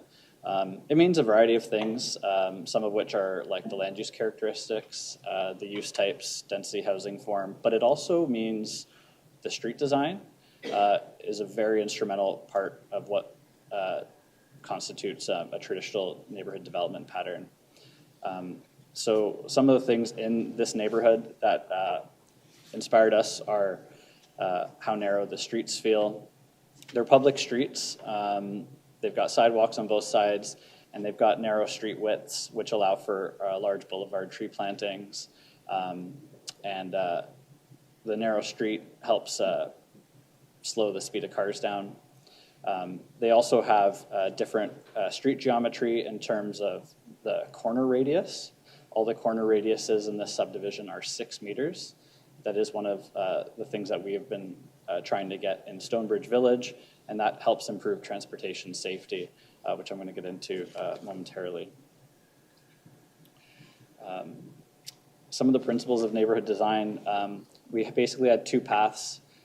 One is what we would describe as a conventional suburban development. That's likely what everyone's most familiar with. It's kind of the default standard in Ontario and much of North America. It's characterized by an 8.5 meter curb face to curb face carriageway.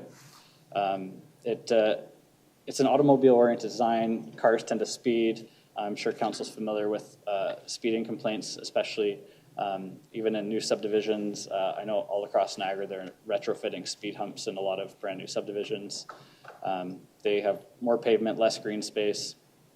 On the contrary, traditional neighborhood design streets, which preceded World War II and kind of fallen out of fashion for about 70 years, are more human scaled.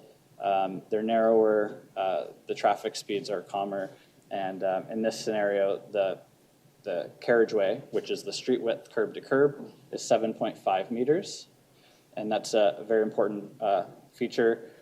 In Niagara-on-the-Lake, it's 7.5 meters with parking on one side, which is what we are after in Stonebridge Village.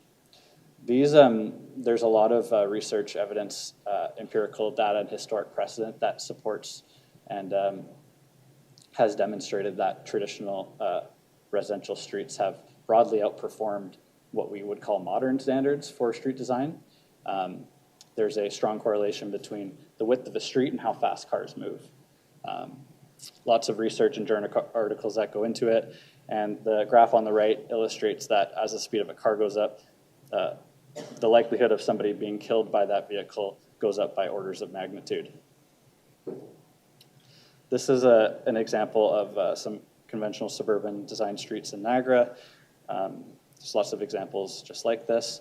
Of note, in the top image is the corner radius. It is very large and sweeping. That is a 9-meter radius. That is what is in Port Colborne's engineering design manual.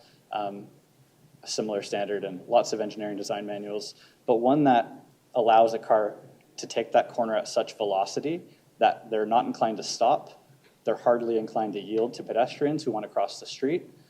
The visibility of pedestrians is reduced. The crossing distance that somebody has to walk across that street is like twice as long as if there were curb extensions and 6-meter reduced corner radius. Not to mention the through speed of traffic on those streets is quite high. This is just a diagram illustrating how the reduced corner radius actually slows a turning vehicle. What it does is it improves sight lines of people outside of a car because the driver is forced to turn 90 degrees and slow their car down to such a speed that they can actually see what's going on around them. It improves their yielding behavior, which is important for pedestrian safety. I just wanted to grab some local examples. So we had collected traffic collision data from the Niagara Regional Police of three neighborhoods in Niagara. We qualified the data to make sure that it was over the same time horizon, which I believe was 2015 to early 2020s. They're all newish subdivisions. What we found is this example in Thorold, which uses conventional street designs, had quite a high number of collisions. It could be argued that there's a lot of students that live in this neighborhood, which is a fair point. We did a subdivision in Beamsville, and quite a number of collisions were happening here. And you can see an example of one of the streets in the bottom of that conventional suburban design street geometry. This is the village in Niagara-on-the-Lake. Similar vintage neighborhood, similar size. The streets are, however, designed at 7.5 meter carriageways, 6-meter corner returns, and there's this general design philosophy that forces cars to drive slow. There are no speed humps in this neighborhood. There are no curb extensions in this neighborhood, which sometimes is a feature that accomplishes similar objectives to the carriageway width and the reduced corner radius. But in this case, the village of Niagara-on-the-Lake didn't require them. Maybe it wasn't required. But this neighborhood's been functioning well for quite some time.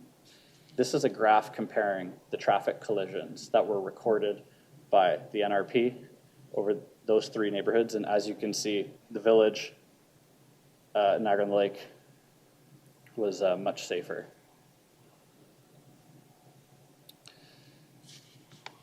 Here's just another example illustrating conventional suburban design street in Niagara versus the narrow carriageway, which we'd like to emulate in Stonebridge Village, which is 7.5 meters, parking on one side. This slide's put here because there's a not-for-profit organization called Strong Towns, which are large advocates of safe streets design. And they've got a quote here that if you need a sign to tell people to slow down, you design the street wrong. And unfortunately, there's a bit of a tragic irony that we design our streets so that we can have our emergency service vehicles respond to collisions very quickly. But ironically, and the data has proven this time and time again, that it's increasing the collisions, unfortunately. There's a growing movement to see how we can improve street safety so that our first responders can respond to fewer calls. The Transportation Association of Canada, also called TAC, has this nice graph here that talks about the safe systems approach and how they can go about doing an integrated safe streets design. I've circled two here, safe speeds and safe road design. Those are the two that we're focusing on tonight and what we would like to have City Council and staff facilitate for Stonebridge Village. It considers that deaths and serious injuries are unacceptable. People make mistakes. People are vulnerable. Responsibility is shared. Safety is proactive. And overlapping measures are crucial to safe streets. Some of those speed management concepts can be seen here in a new subdivision in St. Catharines called Chicory Meadows. Also has a 7.5 meter carriageway, similar to the village in Niagara-on-the-Lake. Parking on one side. It's been operating for quite some time, decades. No speed humps in that neighborhood. It creates these narrower streets, and the bottom image is a recently rebuilt collector road in St. Catharines. The city just installed curb extensions because they had speeding issues on this street. And I would also like to point out that this is one example, but curb extensions have been installed by the region now on a couple occasions. They recently installed a series of them on Carlton Street after a crossing guard was almost hit, or sorry, a crossing guard was hit but almost was killed on Carlton Street. We're working with the town of Lincoln to do curb extensions and reduce curb returns in Lincoln. And Pelham has curb extensions. Niagara Falls has used curb extensions on arterial roads. So there's a lot of precedent for curb extensions, and I would like to point out that curb extensions are one of the tools in the City of Port Colborne's traffic calming manual. And what the curb extensions do is they're a type of what is called horizontal deflection. It forces the driver's path, it consciously forces them to turn and allows them to slow down. This is the proposed street cross-section. As you can see, it's largely the same from the default standard, only the curbs are being pulled in from 8.5 to 7.5 with parking on one side. Of note, some of the underground infrastructure does have to change slightly, but it's not an issue. And this is an aerial view of what we are proposing. So it illustrates the 7.5 meter carriageway. And in gray, it might be hard to see, but it is the default conventional standard that we are required to do otherwise. Large corner return. So the curb extension, what it does is it increases landscaping, it slows the cars down through horizontal deflection, it reduces the crossing distance for pedestrians, it improves sight lines of pedestrians, and is a well-regarded means for a safe streets design in a residential context, and one that's commonplace in other jurisdictions. And we'd love to see Port Colborne roll out. Here's another example of conventional suburban design street in Niagara, and then another example of what that carriageway looks like in the village of Niagara-on-the-Lake with a 6 meter corner return. These streets accommodate the fire trucks, they accommodate the snow plows, they accommodate the region's garbage trucks, and they do not have curb extensions. But if we can get if we can have Stonebridge have the same street design as the village of Niagara-on-the-Lake, we would be thrilled. So we just put this table here just to respond to staff's recommendations. We're really thankful that staff have been very accommodating to entertaining our proposals and looking at doing innovative design solutions. We're really happy to meet them out on site in the village and to have the tour with the mayor and some staff. It would have been great to see other staff come out, but everyone's got busy schedules. But we do still think that the reduced corner radius to 6 meters is really instrumental to help slow down motor vehicles turning and to improve pedestrian safety and increase landscaping. The curb extensions, although they would be nice to haves, arguably they're not as critical to the overall design vision.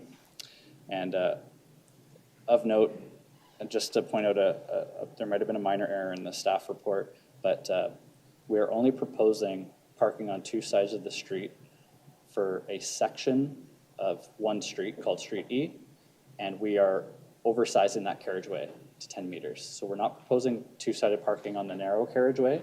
That is only where we've widened it. If we're not allowed to do the 2-sided parking, then we would just resort to bringing it back down to the 7.5 and doing parking on one side elsewhere, just like elsewhere in this subdivision, with the support of council and staff. If there's anything else, Drew, you wanted to add, but that's it for me. Just want to go back to this real quickly and summarize this. Our mission of Elevate Living is really to meet the needs of the community through housing. We're kind of development nerds. We spend a lot of time studying best practices. We truly believe that what we're requesting tonight will bring safer streets and better streets to this development. So we are asking council to support the 6-meter reduced corner. We're asking you to approve that. We're asking and agree thanking you for the reduced street width and approving that at 7.5. And we are choosing to allow the curb extensions to go, although we do believe it is helpful. And then we are asking again for parking on both sides of Street E, and that can be referenced as needed. It's interesting, the cover page of the budget presentation that you did, it showed a picture of a street here in Port Colborne that had exactly what we're looking for. It had parking on both streets and it had the bump outs as well, just as a note.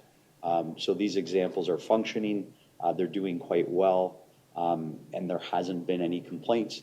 You know, feel free to reference check this with the other municipalities. I know that some councillors and some staff have done that as well. Thank you so much for your time. We're open for questions. Great, thanks, Drew. Questions to the presenters on this? Councillor Bruno? Thank you, Worship. For the engineering company, Elevate's original plan for Stonebridge, which we were supportive of, were you involved in that project, that design? The original, prior to these amendments. I wasn't. I've only been with Elevate for a year. Sorry, it was Upper Canada, or maybe it's the other gentleman. Sorry, I beg your pardon. I've only been with Elevate for a year. I know there was a secondary plan process which called for an enhanced subdivision design, and what is typical of a secondary plan are urban design and street standards. So that is something that never ended up going ahead, and that is in part what we're trying to do is this good faith effort to improve the street geometry to help fulfill that secondary plan obligation. I'm not sure if there's that. I don't think that answers your question, but thank you. To answer your question, yes, Upper Canada was involved from the beginning as part of the draft plan process. At the end of the day, you're used to doing design and you probably see the latest and greatest and all of that, and yet what was the reason you used the traditional city-approved design standards and engineering standards for streets and not the reduced amendments that you're looking for tonight? So the timeline regarding this particular project has been a little bit funny. So with when the draft plan of subdivision was happening, I don't believe the engineering standards were actually completed yet at that time. So since that has happened, everything's kind of happened in sequence. So I believe pretty much just about the time that we got the approval for the subdivision, the engineering standards came out at about the same time. So everything has sort of happened in sequence. So when it comes to I'm not quite sure what's being asked. Sure, I'm trying to understand. Let me handle this. Sure. Through Mayor to you, Councillor Bruno, I think your question is, why didn't you ask for this at the time that you did your zoning amendment to the site plan? Yeah. Thank you. The plan that you see before you was always the plan. These details are handled after council does those approvals, typically working with staff. Because the the engineering manual came out and it was after we got the approval and staff said, hey, these are a little different than what we have done. We would like Mr. Toth and his organization to go back to council to ensure that they will approve these, because a few of these are outside of what has been prepared now with the engineering manual. Does that make sense? Yeah, I'll have to digest that. Maybe I'll circle back to that after my May next. I take another shot? Yeah. Thank you. Through you, Mayor. This was always the design. When we presented to council, back in those dates up there, this was the design. The design has not changed. So then, didn't the design, which has dimensions on it, have a reduced street width in the original plan? I'm not following that logic. If I can just provide a bit more context.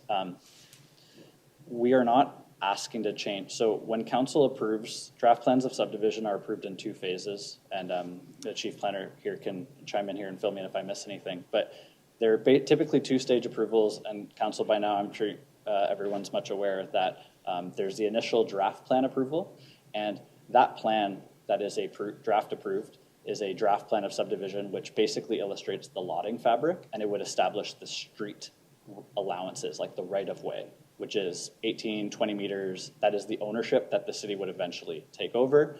Within that street allowance would be the actual street, the hard infrastructure. As part of the subdivision approval, that comes in on the 2nd stage, which is the final approval, where we are working towards fulfilling conditions of council and staff. And that is where we undertake the detailed engineering design. So at draft plan approval, it is rare. I've almost largely never seen the detailed engineering be done in the 1st stage anyways. That is a final subdivision approval stage where the detailed engineering design is undertaken. So that's the other reason why this didn't fully surface early, because that level of detail rarely gets talked about that early in the design phase.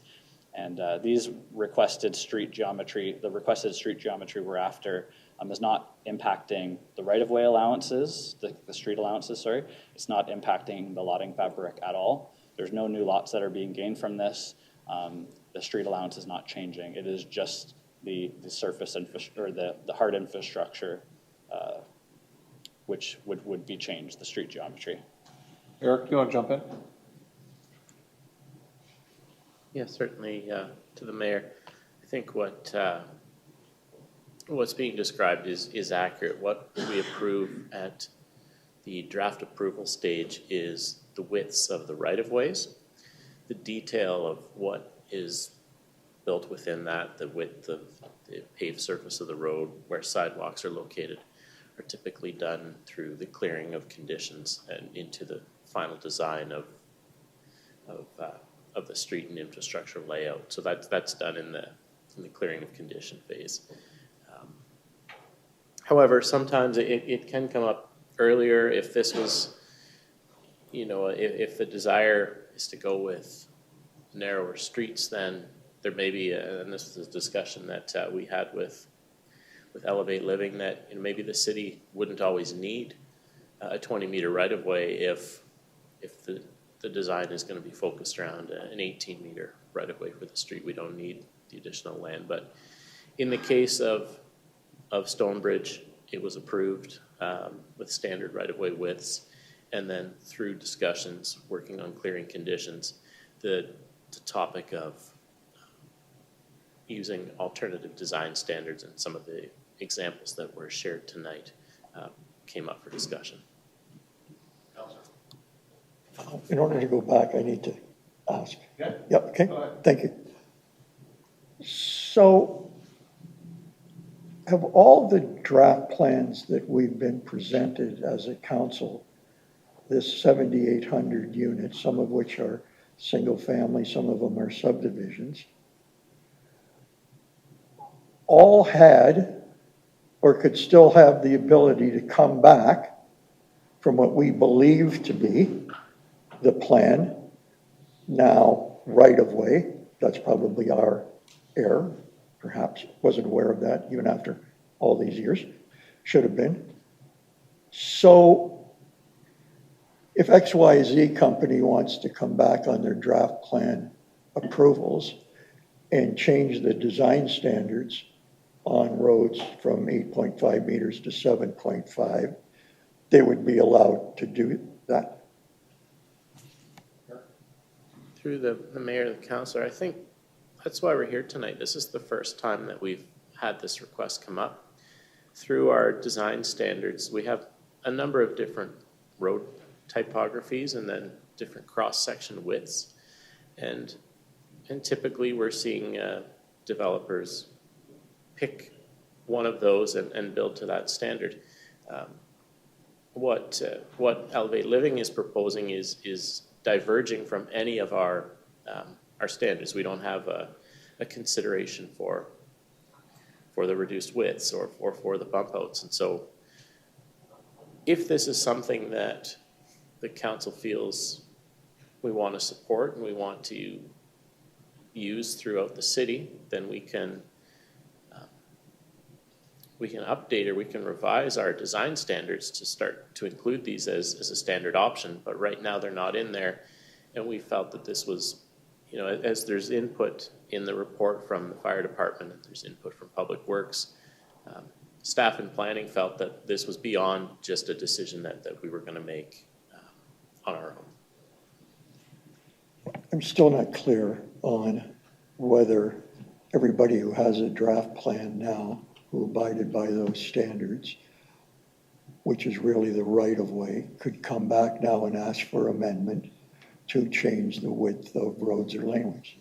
Through the mayor to the council, yes, I suppose anybody that has draft approval that's working on clearing conditions could come in with an alternative design to road or infrastructure layout.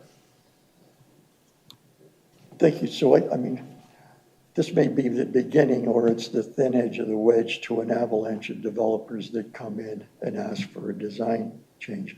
None of us know that, but I just wanted to clarify the point. Thank you.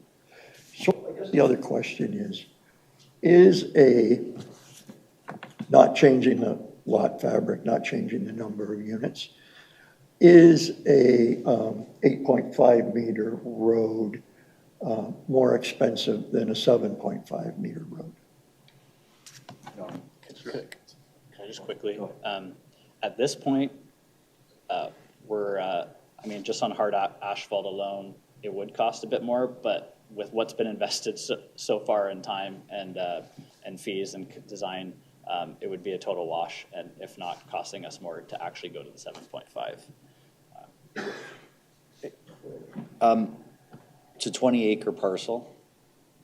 If you want to pull title and look what mortgage I have on it, you can do the math and calculate what my chosen delay of 5 months cost me.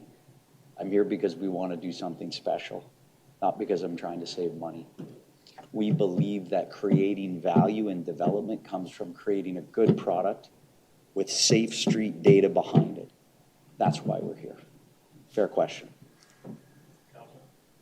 Yeah, I guess I don't believe we're the cause of the delay.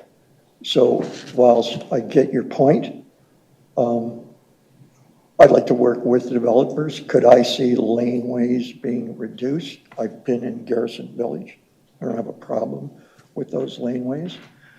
I do see that there was quite a few comments from our Public Works planning And I certainly take on the radius, the chief and safety of a fire truck. I was a bit more concerned that on public works, you know, there wouldn't be some of the same concerns with snowplow and that. I'm not supportive of two-side parking, given I've seen some of the examples in it in Meadow Heights. And to be fair, I didn't go out and measure the existing property. I didn't have the time. Today was kind of a wash for me. But I'm very concerned that may add value and affordability to that subdivision, and that's admirable. But we live and the residents live with that the rest of the time after it's built. I think we've had streets and subdivisions built that are very adequate in Port Colborne. I don't think the size of cars have changed that much or people's driving ability. And what we have seems to work. Certainly was good enough for the every planning department and engineering department up to now. I embrace change. I think some of the changes you made in some of your past appearances here are good. They're practical. They're actually award-winning. But I'm a pragmatist and practical on this, and I don't want to see the start of what's been an uphill battle on 7,800 units, which we're all for, with constant revisions, come back, and changes, and market forces, and up the density. And now it's going down to a road. You're a very good builder, you have a very good product, and you have a very good track record. I don't think you need to do this. I think there's a market for what you're building and the area you're building it in. So, you know, I don't have any more questions. I'll let some of my colleagues comment. Thank you.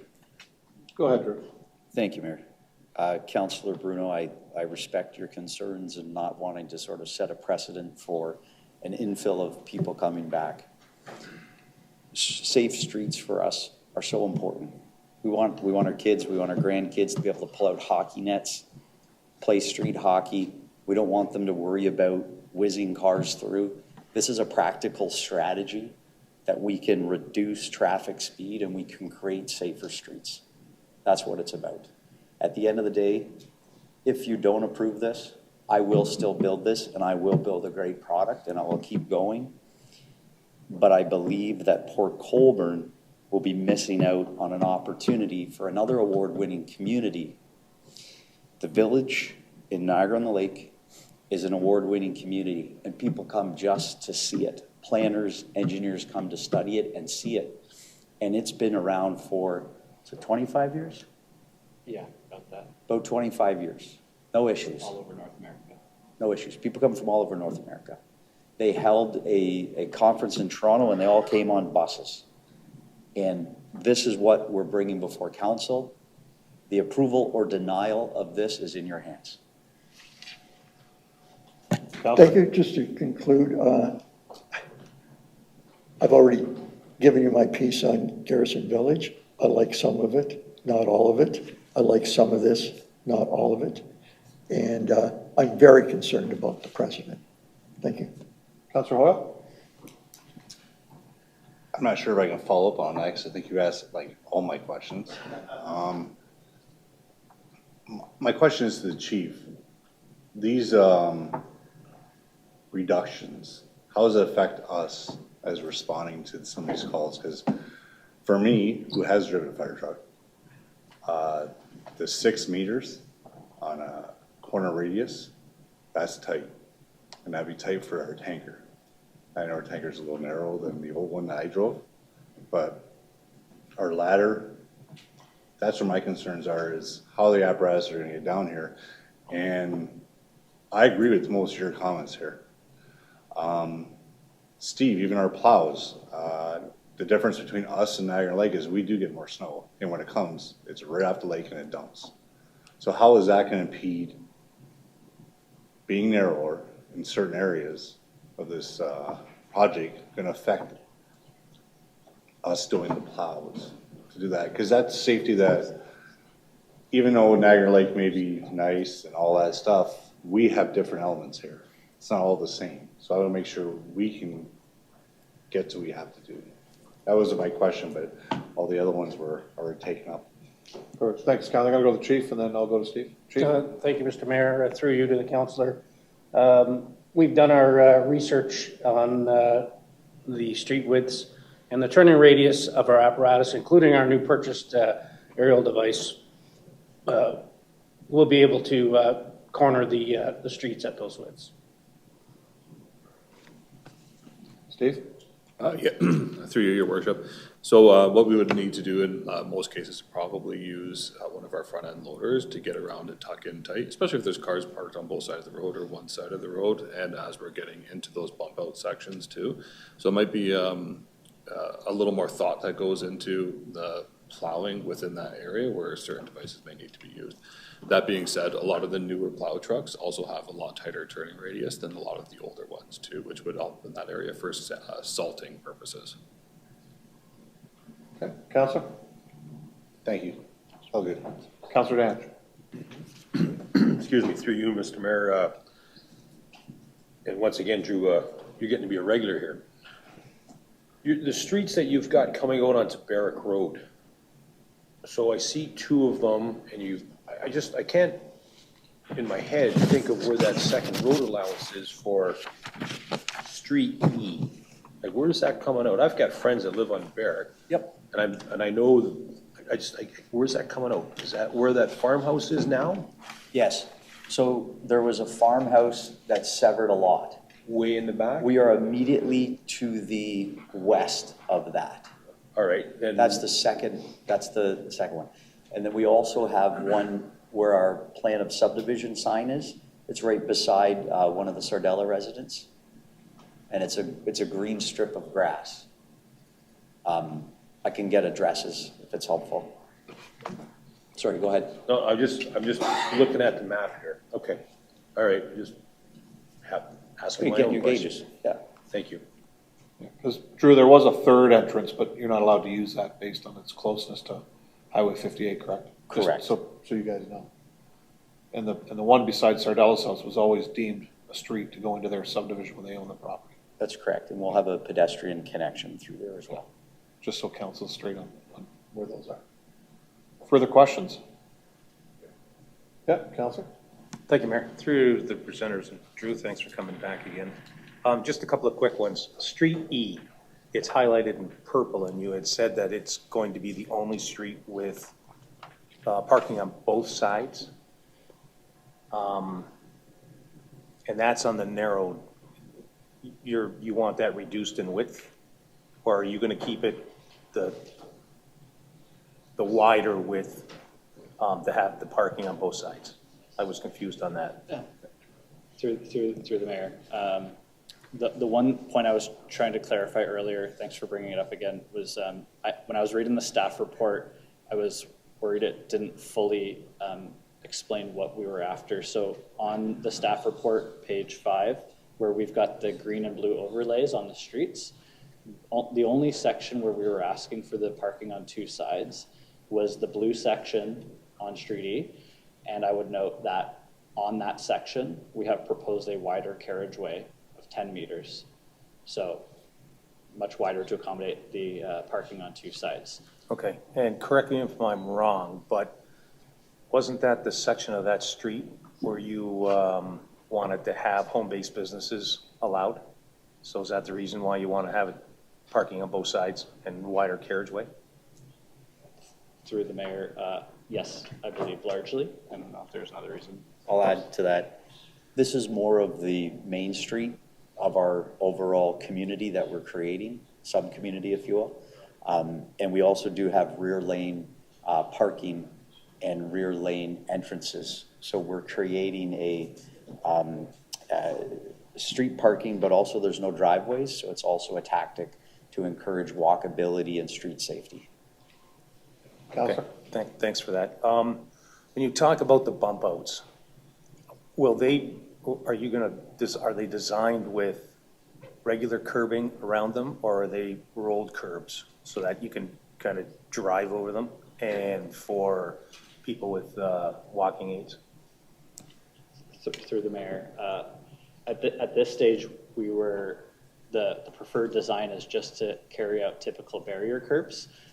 We've already ran auto turn and swept path exercises with large fire trucks and larger municipal vehicles, and it can accommodate this street geometry with barrier curbs without encroaching.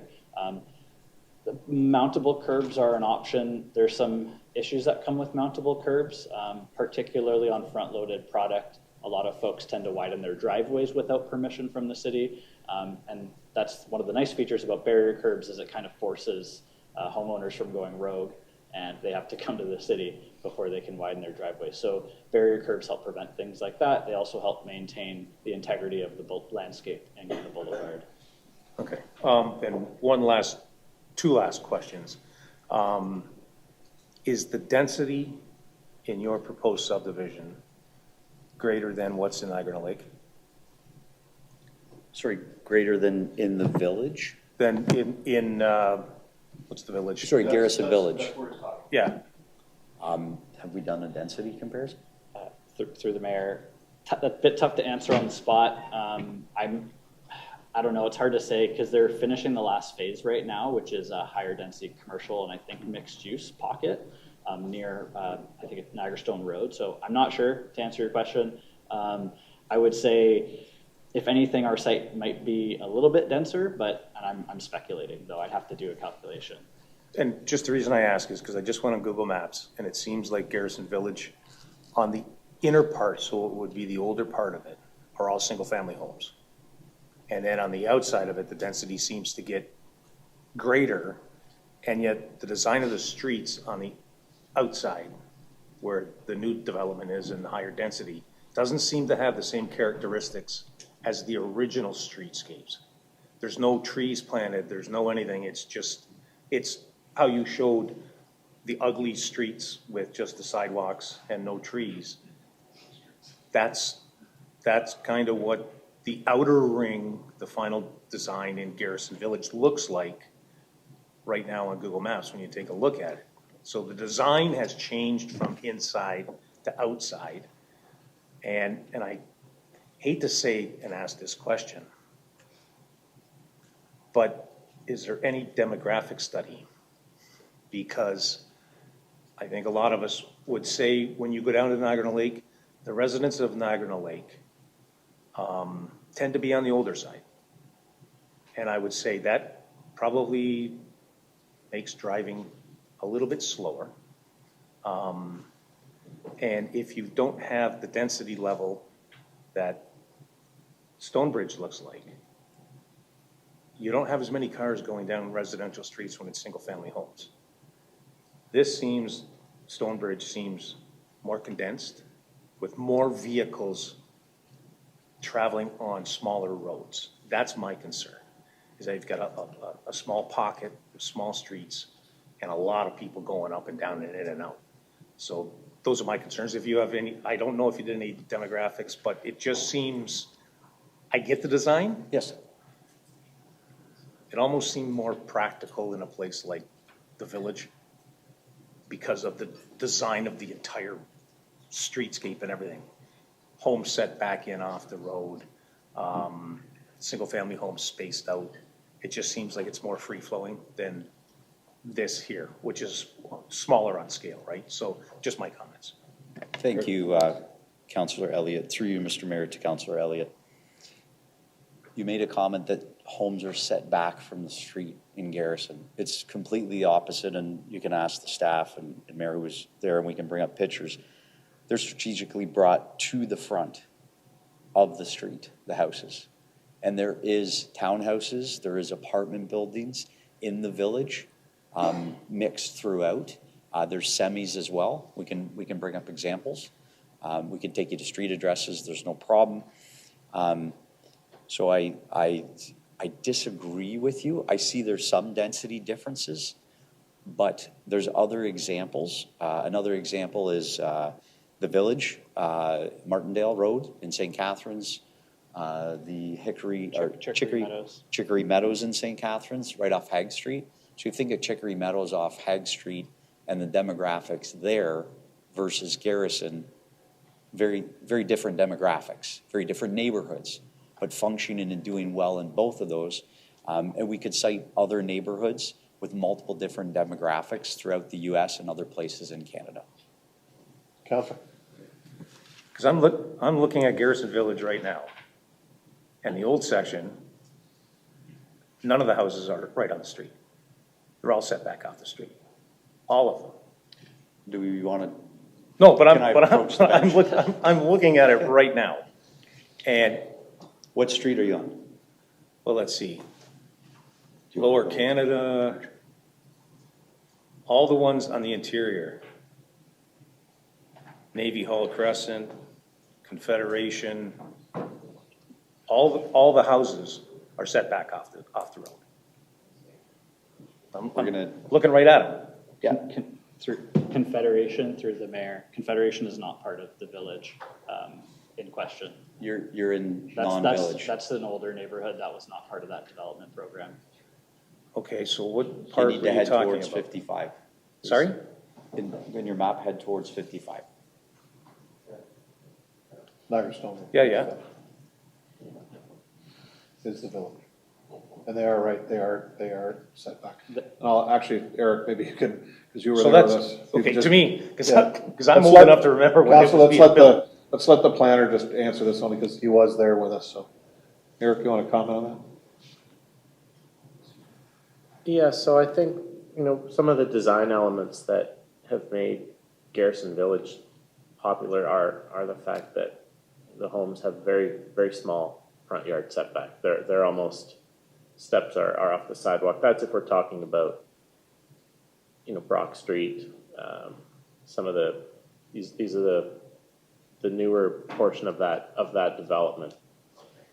That said, when the zoning was approved for Stonebridge Village, we've got setbacks of 4.5 to 6 meters. So I don't think that we're talking about a comparable streetscape look when we're talking about a final finished product for the built subdivision. That is unless the applicant is now considering revising the zoning to reduce front yard setbacks. But what we see in Garrison Village is not a consistent setback with the zoning that was approved for Stonebridge Estates. Anything further, Councilor? No. You're fine?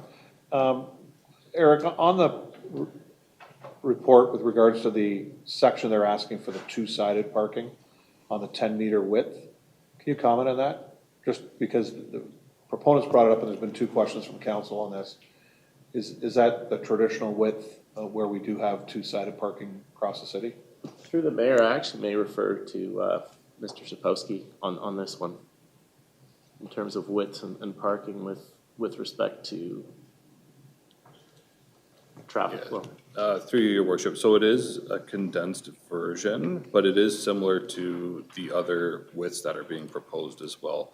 So looking at typical, like if a car's parking, that might be 2.5 meters. You would still have another 2.5 meters for 2 lanes, and then you'd also have 2.5 meters per lane. So it is going to be a little bit tighter than what you would normally see in some of the subdivisions in Port Colborne, but it is enough for 2 vehicles to pass as well. And again, narrowing and channeling is what we talk about quite a bit when we're talking about traffic control and slowing people down. So, I mean, the applicants are 100% right that, as you start condensing, people do typically drive a lot slower and pay more attention to where they're going. Just Stanley Street from basically Schofield West is, as the chief knows, is probably even narrower than what they're asking. Because I don't think if you park cars on both sides of the streets, 2 cars can pass. That's Stanley, that's a brand new subdivision, so fairly new. Yeah.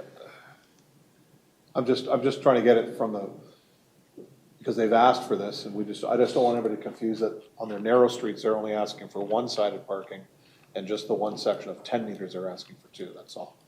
And there seem to be some discretionary, what you stated in your report compared to how they read it and what you wrote, so. Just want to make sure it's clear with council.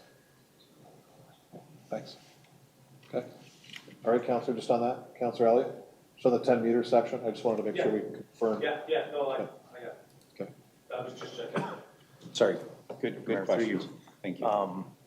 I was just checking to make sure that that was the section that had the home-based businesses, and to make sure that it was wide, because you're gonna have people coming and going to the home-based businesses.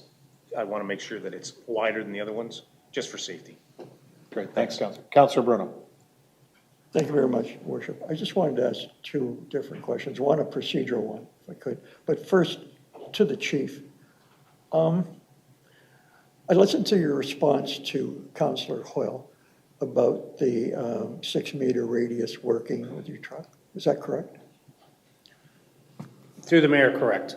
So you got to clear this up for me, because I look on the report for when fire comments, public works comments, planning recommendations. It says reduce corner radius 6 meters in brackets, fire comment not supported. At the time we wrote that, through Mr. Axe as well, it was about the presenters adhering to the current policy. Correct, Mr. Axe, I think at that time? And we didn't support it because the current policy asked for wider radius turns. It doesn't mean that our apparatus won't be able to make that turn. Mr. Ack could have a better timeline on that as well. The original application, I believe, was set at the current policy. Through the mayor to the question. Yeah, I'm not sure how when fire reviewed this, it may have been reviewed against the design standards. The comments did come in after the site visit from fire inspector, but I think it does go back to those standard design guidelines and a lack of comfort with shifting to something that doesn't fall within the design guideline. Well, I guess I am concerned about both of you gentlemen's comments, because, the context was that, so it wasn't the chief's comments, it was the fire prevention officer? Is that right? And that was done, though, after the request, well, at least following the site visit and reviewing the applicant's request, the following feedback was received. So I'm still a bit confused that, I'm not blaming you, Chief, you didn't do the inspection or making the recommendation. I really don't know where to go with that, because what I wanted to do to get to the end here, Mr. Mayor, I think there's aspects that a lot of people here could support of the development.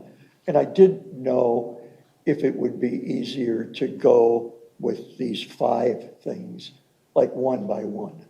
Certainly. So that it's not black and white. We're not against the whole thing, might be against some.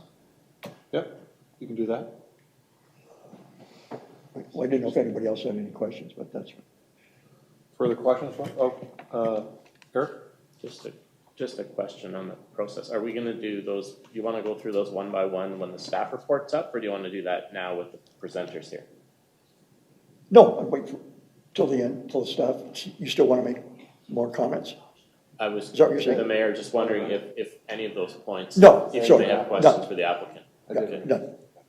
So the motion that's on the floor is what I read earlier. So the Right. motion is on the floor. I had Councilors Bagley and Ackley to move it.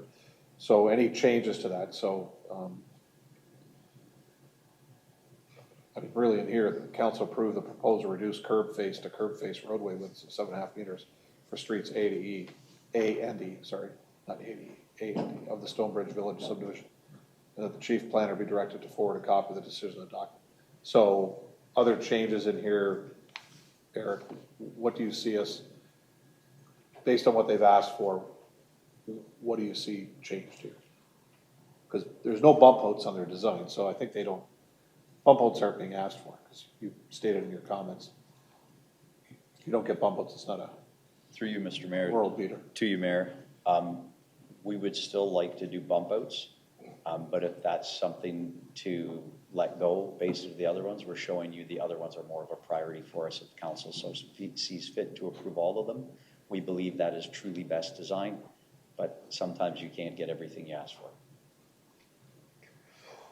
Well, I guess we all want clarity, so to get this right, I think you're quite right when you make the recommendation.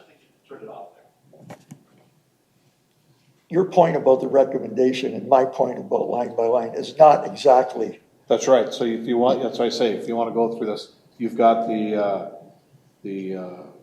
what they've asked here is the corner radius 9 to 6. Yes. Which staff at this point seems fine with. Am I correct on that, Mr. Ash? Well, no, if you read the chart.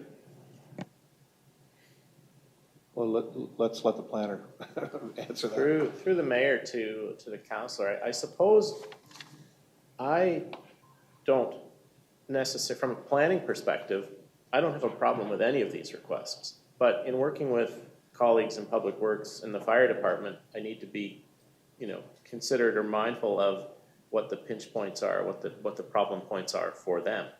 And so that's why when you've got a planning recommendation, reduced corner radius 6 meters, fire department was struggling with that.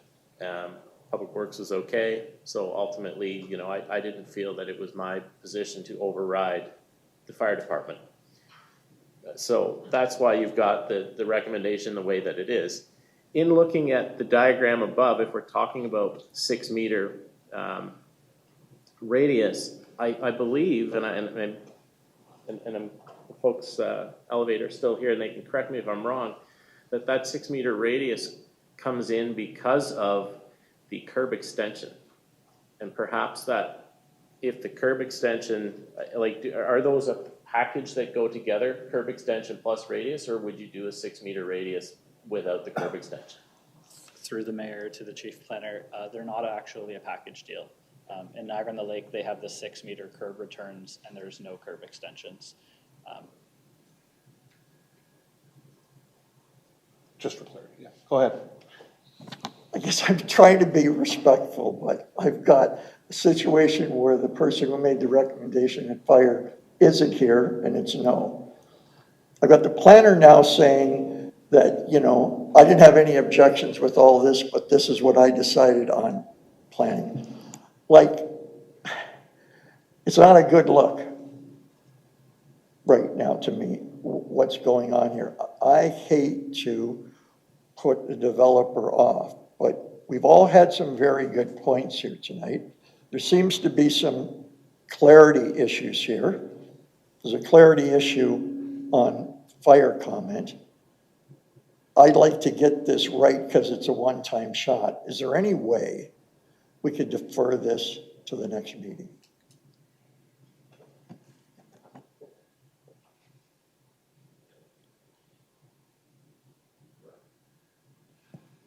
Would be a deferral, be a referral back to staff to clarify those.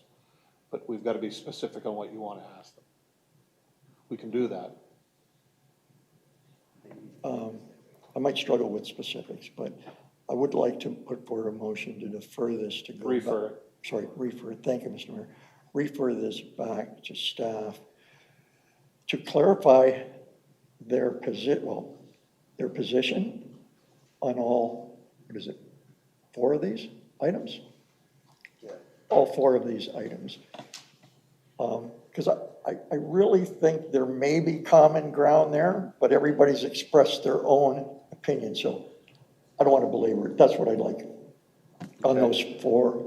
Yeah, so in essence, you're going to refer back and ask for staff to come back on the corner radius of 6 meters, the street width of 7.5, which already is in the report. So you can leave that because they all seem to agree with that.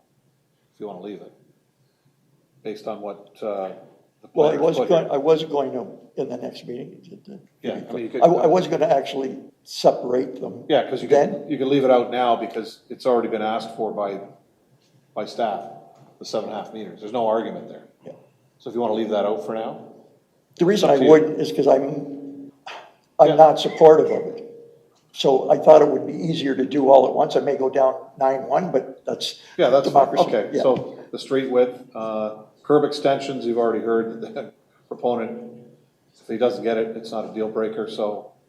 Well, let's leave it You could take them out right now and just say, we're not gonna do curb extensions. That's up to I'm you, okay though. with that. I don't know how my colleagues are. I'm Yeah, okay with okay. that. We'll leave that in then, and then parking on both sides of just the small section of the 10-meter section of Street E, Thank you.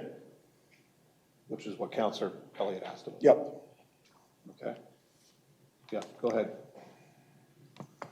Mr. Mayor, to council, the referenced not support from Fire Inspector Turpin was based on not the turn radius aspect. It was that the original design plan was being changed to the requested parameters now, which falls outside the scope of the design plan, which is what they're doing here, I believe now in front of you, is seeking that permission. So it wasn't that there wasn't support for the turning radiuses, it was that it was outside the original scope of the design plan guide. I hope that's helpful. Eric? Through the mayor, and discussing with the chief, I think the chief's in a position where he can support the 6-meter radius, and from a planning perspective, you know, we've got Public Works on board with that. I think we're okay with the 6-meter radius.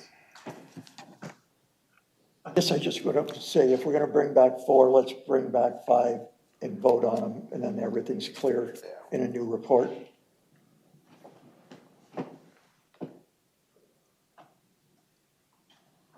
There is only 4. Or 4, I beg your pardon, Yeah. 4. Thank you. Unless you're making up another one you can add in here, but. No, fair now. So you want to put your referral motion on the 4 for comment back from Eric with regards to what these 3 gentlemen? Yes. Okay. Do I have a seconder for that? Councillor Baggy is a seconder. So there's no debate on referral. So we're referring this back. You can have this back by next meeting, which is in 2 weeks. Through the mayor, if the clerk will let me, yeah. You're all right, Madam Clerk? Okay, Madam Clerk's fine with that. Mover and seconder. So this is for the 4 items, just to review with council so you know what's going on. Corner radius, street width, curb extensions, and parking on both sides of the small section of Street E, which is at a 10-meter width. Okay? Anybody need any clarification before I go to the vote? Everybody set with that? All in favor? All opposed? It is carried 4-3. So it'll come back next meeting. Thanks, gentlemen. Thank you, Jeff. Thanks, Dad. Thanks, Phil.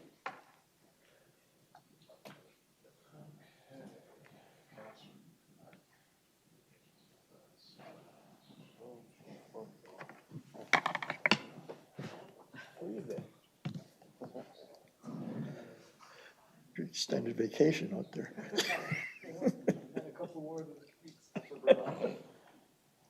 Oh, I beg your pardon.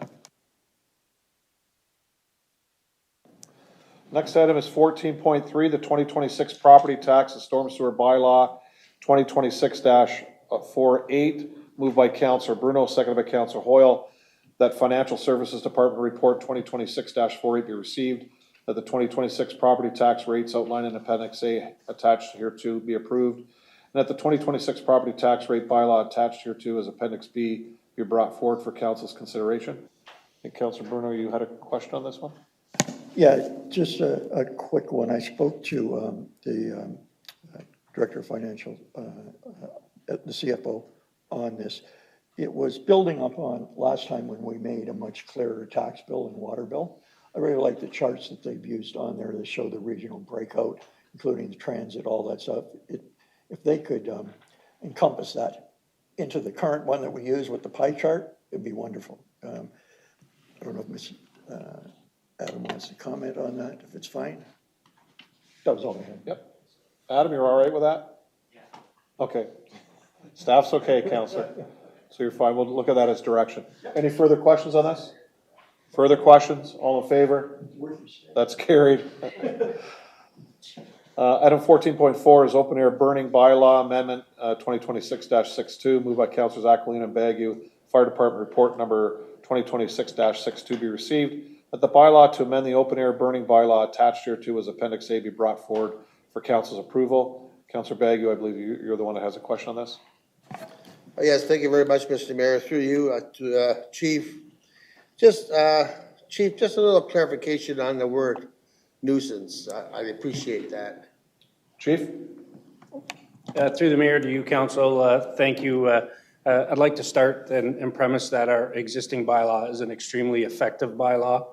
It's well written. Every once in a while, you may have a resident who tries to exceed the interpretation of the bylaw. Adding the term nuisance may give us some capability to intervene when somebody's excessively or going excessive outside of the burning bylaw. The term nuisance in our interpretation would be interference with an individual's property rights. An example is smoke. And that would come up to the interpretation of the fire chief or designate deputy chief, fire prevention officer, captains on an apparatus. The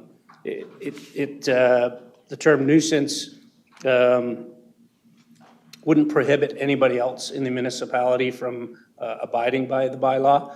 We just think that that would be a simple way for us to try and quell anybody who's going outside the bylaw without interfering with anybody else in the municipality. I'm not sure, and I'm hoping that answers your question. Councillor? Through you, Mr. Mayor, thank you very much, Chief. You clarified 100%. Great, thank you, Councillor. Further questions? Councillor Aquilina? Thank you, Mr. Mayor. Councillor Bodnar has predominantly been working on this file, but I've been following along. And I had the opportunity to speak to the chief yesterday. I'm in agreement with what's happening. I think it really just comes down to people being good neighbors. And, you know, especially in the rural area, not to say that in the urban area it's not the same thing, but I think a lot of the fires are happening in the rural area. And people choose to be in the open space so that they can be outside and enjoy that space. And when residents aren't allowed to leave their home or confine to their home because of a neighbor, you know, having smoke going, like, I find it a little disturbing that we have to go to these extremes to put this to rest. So anyways, I'm in support of this, and I hope that people can just be good neighbors. Exactly. Further questions? Councillor? Yeah, through your worship to the chief. So what would be the offense if someone were to be found guilty of contravening this bylaw or this edition?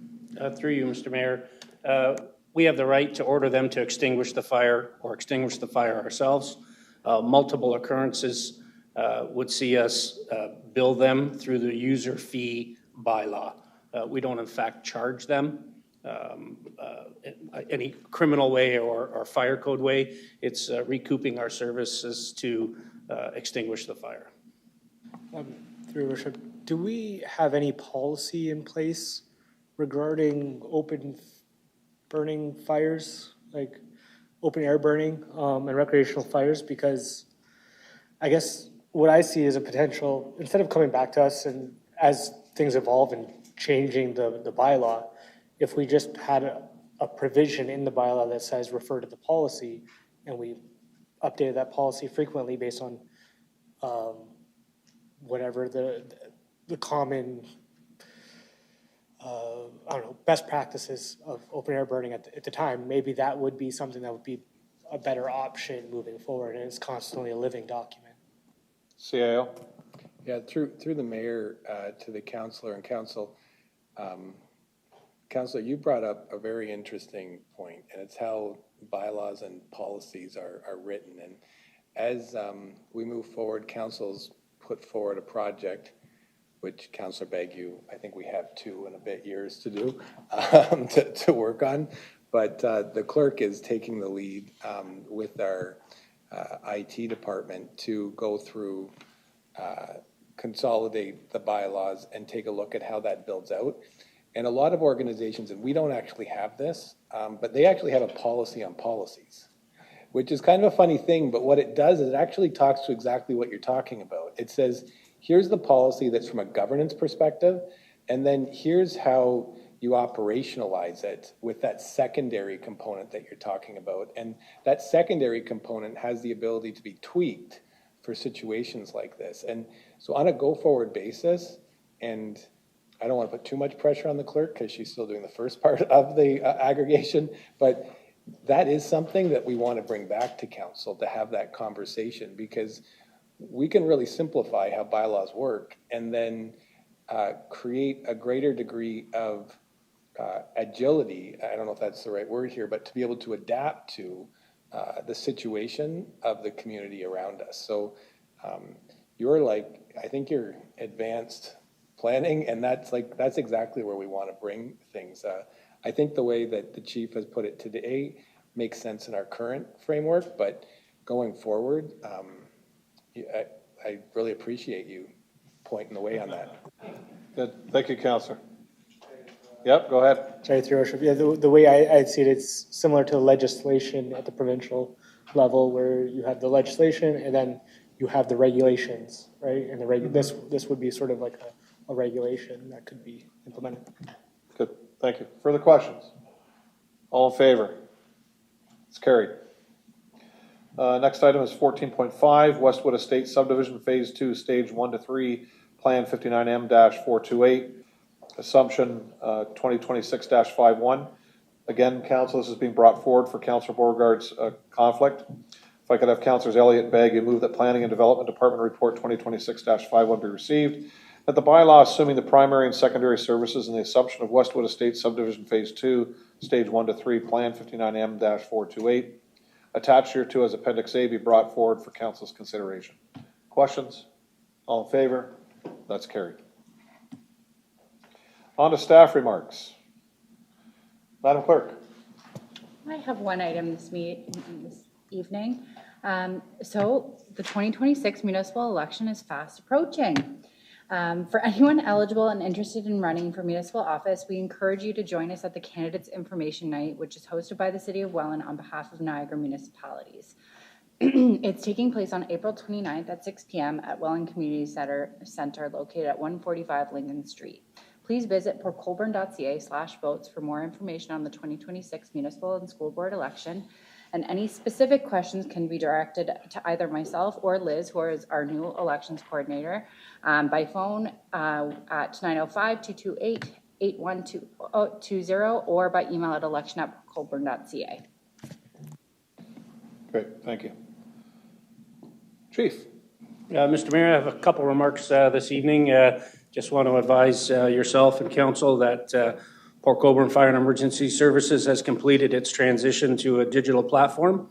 All the apparatus have been outfitted, portable radios and pagers have been transitioned out and new ones in, and the system's working remarkable. Just wanted to update you that and give you that great information. It's a exciting time for the service. We've traveled around the whole municipality and we've seen no radio interruptions. So that's a good thing. On another really good note, over the past year, we've embarked on a pretty aggressive campaign to install smoke and carbon monoxide detectors to homes in Port Colborne. We've installed almost 500, which is a pretty remarkable number over a year. The program has been so well received. The Port Colborne professional firefighters do an annual boot drive over the Easter weekend. And this year, they've donated the money that they've raised to that campaign, $3,400, and we'll be using that money to buy our approved combination alarms and keep installing them in homes in Port Colborne. I want to congratulate them on their amazing work and their thoughtfulness with that donation. Thank you. Thanks, Chief, and great job for you and your team. Thank you. Mr. Shapowski. Yes, so there has been some parking restrictions over in King Street and Princess Street, and I just wanted to let council know those are to support a capital project that's currently taking place at the museum. What we're doing is actually replacing some of the floor beams in the on the first floor of the museum. So those parking spots will be blocked off for about to the end of the month, a couple more weeks, just as those beams go in and out of the museum. And then next, we're glad to say that the Roselawn Accessibility Project has been completed with the occupancy permit granted last week. The area looks fantastic, and the accessibility throughout the building has been dramatically improved. So there's still a few minor deficiencies that we'll be looking at over time, but nothing that would stop the building from being open. And we also have our Public Works team that's going to come out in the beginning of summer to be able to do the landscaping directly adjacent to the ramp itself. Next, I just wanted to mention our transportation road reconstruction program. We're currently scheduling it in, and this year we'll be conducting reconstruction on King Street between Clarence Street and Charlotte Street. That'll include the roadway along with the sidewalks, and that's really going to increase a lot of the accessibility in the area. Right now, we do have a lot of tripping hazards. The boulevards are angled at a very high rate. So doing that program will greatly increase accessibility within that area as well, which is what we're trying to strive for. So that'll happen closer to the fall, and we've been in talks with the BIA just to let them know and work out the timelines with them. So yeah, that just a heads up, that'll be coming, but notices will come out when we get closer to construction on it as well. Great, thanks, Steve. Mr. Long. Thank you, Mayor. Good evening, Council.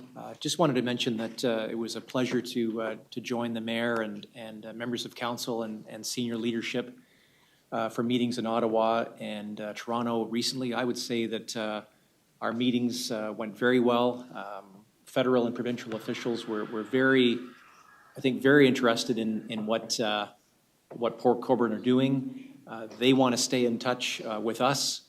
And I think it's also important to say that what we are doing as a city around, corporate initiatives, strategic initiatives, is really aligning with federal and provincial policy objectives. So we're in alignment, and we'll continue to work closely with our federal and provincial colleagues. I think we made some great connections in both Ottawa and Toronto.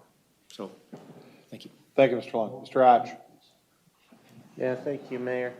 We did receive a second submission on the Elite subdivision. What that means is you may see some signs going up around their property. Well, so 4 went up today, 4 going up tomorrow. They're going to be completely surrounding the site from Kalali up to Highway 3, noting that there's going to be a public open house at the Valet Center April 30th, starting at 3 p.m. And then there's going to be a statutory public meeting for the application that'll be here in Council Chambers on May 5th. But the sign is also a new design for us that we've put together and then had the applicant complete with the specific information for the development. So Communications is pretty proud of it. We're happy with the look of it. It's a little better than the old white piece of plastic that said public notice. It's got a little more Port Colborne branding to it, and it may give you more of a hint that there's development coming. So if you drive by and you see it, that's what that is. Thank you. Anything from finance? I think you gave us enough tonight. Mr. CAO? Thanks, Mayor. I guess I'll just say thanks to finance. I think you got those numbers done and presented a little bit ahead of when I was getting them presented. So thanks for that. To the chief, and just for everybody to know, he's a pretty modest chief, right? Like that. So not with that digital transition, he brought us into the 2026 year, but he was 20% under budget, and he got that thing done 8 months ahead of schedule. So I think we can put him in charge of a couple more projects, and we'll be good to go. I do look. So what you're saying is he's going to head down to the company and build our fire trucks so we get them sooner? Is that what it is? Yeah, for sure. I appreciate our chief planner there bringing up Elite. I look forward to public comments as we get those back. There's been a lot of conversation with them about potential some soccer fields and that, and I look forward to see what the community says about it. I think there's still some conversation of the exact location of those we're still working through, and our chief planner is laughing a little bit because they keep moving around within the community. So we'll see what the community thinks about those. A couple of things coming up. I think at the next council meeting, our manager of communication is going to present on what we've heard back about governance so far. And I just thank her and the team and so much of the leadership team that took part, and council's been taking part in the public information sessions that we had. Also, I look forward, our senior health advisor and manager of communication have really put together, I think, I think it's about 40 pages. They've summarized all the work of the Healthcare Advisory Committee, and the Healthcare Advisory Committee is going to be looking at that, I think, at the next meeting. I look forward to hearing what they have to say about some of that summary, and then I know it's going to come to council and go to the community for community input on the number of initiatives I think are being put forward here to move forward on healthcare. And there is a report that I think might have already gone through consent, but just, might not have got a lot of speaking to, but there is a new, there's amendment to the management alcohol management policy that was approved through consent. And just so everybody's aware, that means when we have our community concert series, and there's going to be the ability to people to apply for other events, but specifically our community concert series, we will have a BYO B, I guess it is, process. So you will be able to have a drink responsibly, and we'll have more information and sharing that going forward. But a little teaser of a little bit extra fun that might happen at the concert series this year. I think it's already going on. Councilors' items. Councilor Hoyle. To the mayor, I just have a few things. The Port Colborne Wing Fleet Chamber, April 21st, from 12 to 1, it's got lunch and learn, practical AI uses in sales, marketing, and operations. On May 1st, the coffee club will be at Tion West, 8:30 a.m. to 9:30 a.m. And then they're starting to sell tickets for their annual Tickle Your Ribs comedy night, June 12th, 6 p.m. Whiskey Run. You can go to their website and find out more information. Next question is for Steve. Johnson Street, between Athol and Elizabeth. Are they working on sidewalks there? Because the barriers have been there for like months, in winter months, and they're still there. Steve? Through your worship, I'll have to look into that one, but I could follow up with you directly tomorrow. All right. And that's all. Thank you. Councilor Danch. Free week from me, thank you. Thank you. Councilor Elliott. Thank you, Mayor. Through to Public Works. Can we schedule something to get together, Steve, to take a look at the parking on Clarence Street down into the new extension of Westwood, especially around the corners, and specifically at, I'll say, after work hours and on weekends when most people are home.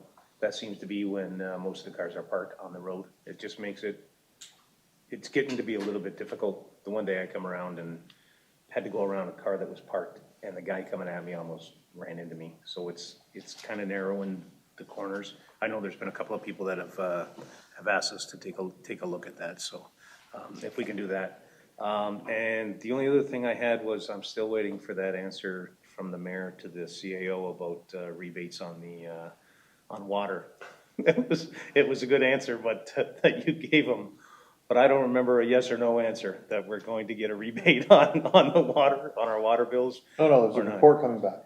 Oh, okay, so Yeah, that's all we were asking for is a report. Oh, so that's gonna tell us yes or no.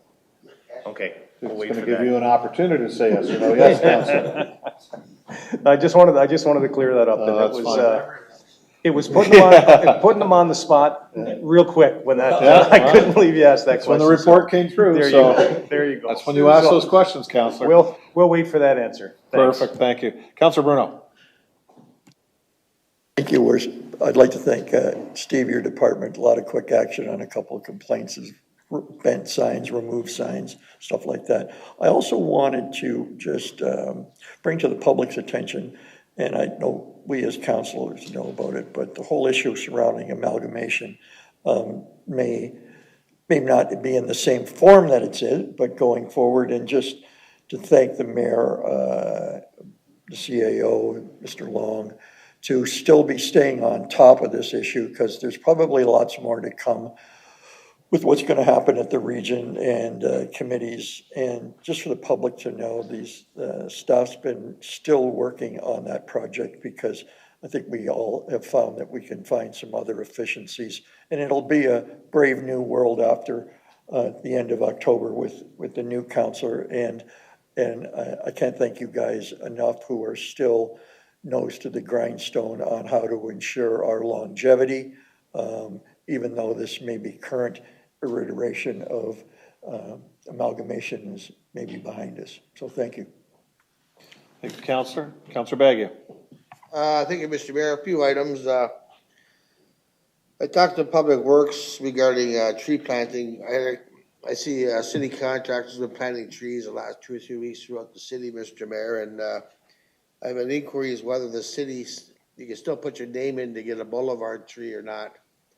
And I did contact Steve, and basically the online form I don't think is there anymore, but you just call City Hall, 905-835-2900, and they'll take your name and your address, and they'll check out the area, make sure it can still be appropriate. But so I appreciate the city still carry on with the tree planting on boulevards, Mr. Mayor. Second question is for you, Mr. Mayor. Coming in the new year, are you planning to have a 4-year budget? The reason I'm asking is there's things that I think there should be in the budget coming up. If it's a 4-year budget, I should get my wish list in now. Well, that'll be to the new council when that's done after October, so that question will have to be asked then. I think we've discussed it as a council in the past that we'd like to see budgets that are multiple years so that it gives staff a good deal of planning ahead and not everything. I mean, obviously you can make changes on a year-to-year basis, but at least it gives good planning for what staff wants to do. So I think it's, quite frankly, staff will drive a little bit of that because, you know, they know what is down the road and what projects need to be done and what the timelines are for those. So, but I think that would be a good policy moving forward with the new council. Okay, thank you, Mr. Mayor. I guess for Steve, I think I sent you this email. I'm not sure. Maybe I did now. 2026 paving schedule. Do we have a plan for this year? Yes, through your worship. So that's the one I was just mentioning on King Street between Clarence and Charlotte Street. That'll be the road that we're focusing on, doing a full reconstruction, pulling it totally out, all the way from building face to fix a lot of those accessibility issues that we're seeing in that block. So there's no other roads or streets that are deteriorating that we're gonna redo, I guess you're saying? Correct. So King Street, just between the Clarence and Charlotte, would be the one that we're focusing on this year. Okay, thank you. I guess it's we used to do a lot more streets, I think, but I think the cost involved for this project is enormous, and you get it done fast too. Yeah, through your worship, you're exactly right. So we used to do a lot of shave and pave where we can cover a lot of ground. This is full road reconstruction. So we're actually taking and pulling out the roadway itself and then replacing it. So it is a lot more extensive, but it's making sure that it's done the right way. And we're also going to reset a lot of the grades to make sure we meet with businesses' entrance ways to prevent any accessibility issues from that point. Through you, Mr. Mayor, I guess we'll keep our hot box pretty active this year, I guess, to pick up fill up the holes. My last question, Mr. Mayor, is to our chief planner. Westwood Estates Phase 3, does that have a date that's coming to council? I'm getting phone calls from people that want to know. They hear it's coming forward, but they put their names for notifications, but I'm not sure if, when it comes to council, whether they get notified or not. So do we have a date for this? Through the mayor, we're working with the applicant right now on putting the report together for recommendation. I expect will be in front of council in the next 2 months. In the case of an approval for draft plan of subdivision, we typically go back through the mailing list or the public meeting list, and if we have contact information for folks that attended a meeting, we'll let them know that a decision's being made and that a report's on the agenda. Everything's been answered, Mr. Mayor. Thank you. You're welcome. Councillor Borgard. Yeah, through you. I had the opportunity to attend the Ontario Good Roads Conference with the mayor and senior staff.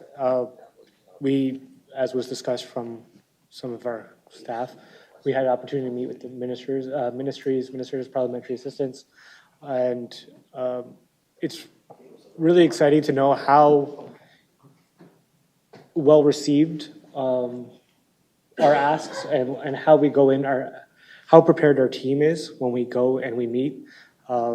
As you've mentioned before, Mr. Mayor, they were like wowed by our staff's work, and I'm wowed by how Mr. Mayor, you really portray Port Colborne in those meetings and really sell Port Colborne in a very positive light, and the work that goes behind, you know, the stuff that citizens or residents don't see, but it's stuff that is very important and how we really progress. So it's really eye-opening, and it's always a great experience to be part of it. So thank you, and thank you to the team. Great, thank you, Councillor. Councillor Aquilina. Thank you, Mr. Mayor. I have a couple of items. First is the Friends of Roselawn Committee that I belong to.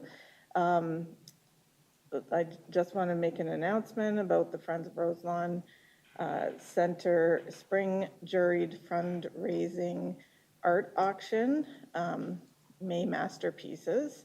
So artists are invited to submit their artwork, and there's still time. You have until April 17th to do that. The auction will run live at Roselawn and online from May 15th to May 22nd.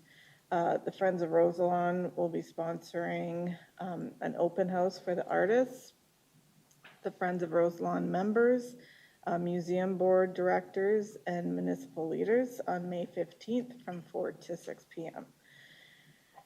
The other item I wanted to bring up, and I'm bringing it up because the city lowered our flag to half-mast for the oldest living resident in Canada, Bird Sitzler.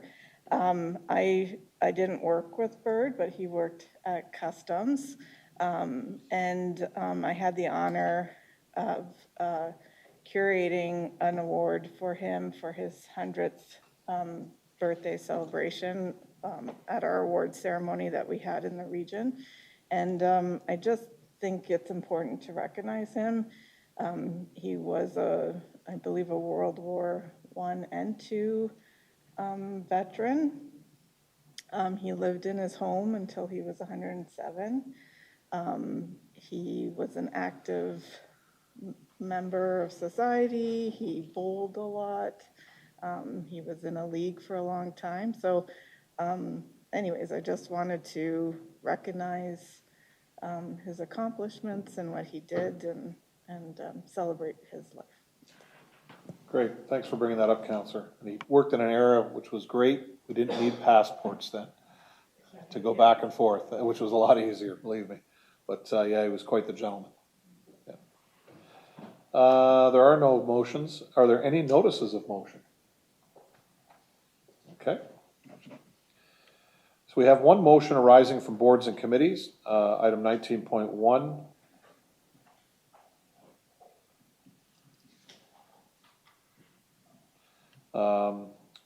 It's the memorandum to council for the Grant Allocation Advisory Committee. If I could have Councillors Aquilina and Hoyle move that council approve the following funding requests for a total of $22,000 in the first allocation of grants for 2026. Port Colborne Bocce Club, $4,000. Community Living, $3,500. Port Colborne Legion, $1,500. Port Colborne Optimist Club, $4,000. Port Cares, $4,000. And Strong Heart Program, $1,800. Council, we're going to have to pull to vote on separately the Port Colborne Bocce Club. Both Councillor Bruno and I have a conflict with that as we're members. I don't think anybody else here is a member. If we could do that first. Councillor Aquilina, if you can do the vote on the Bocce Club, and then I'll take it back and do the other, if you don't mind.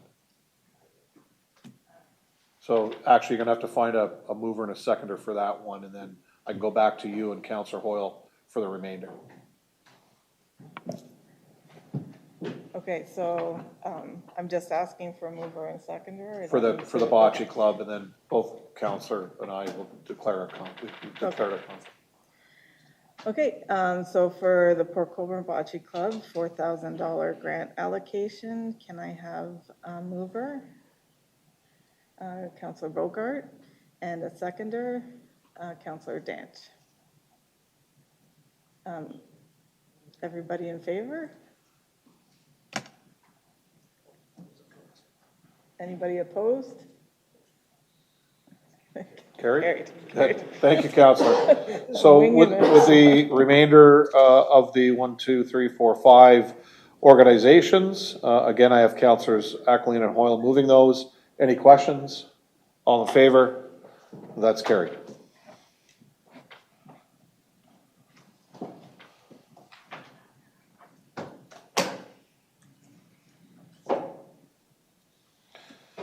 And bylaws, if I could have Counselors Danch and Elliott.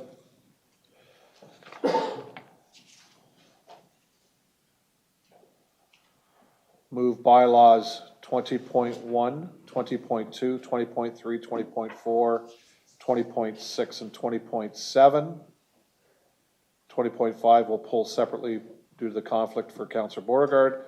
So it's 1, 2, 3, 4, 6, and 7. Questions on bylaws? All in favor? That's carried.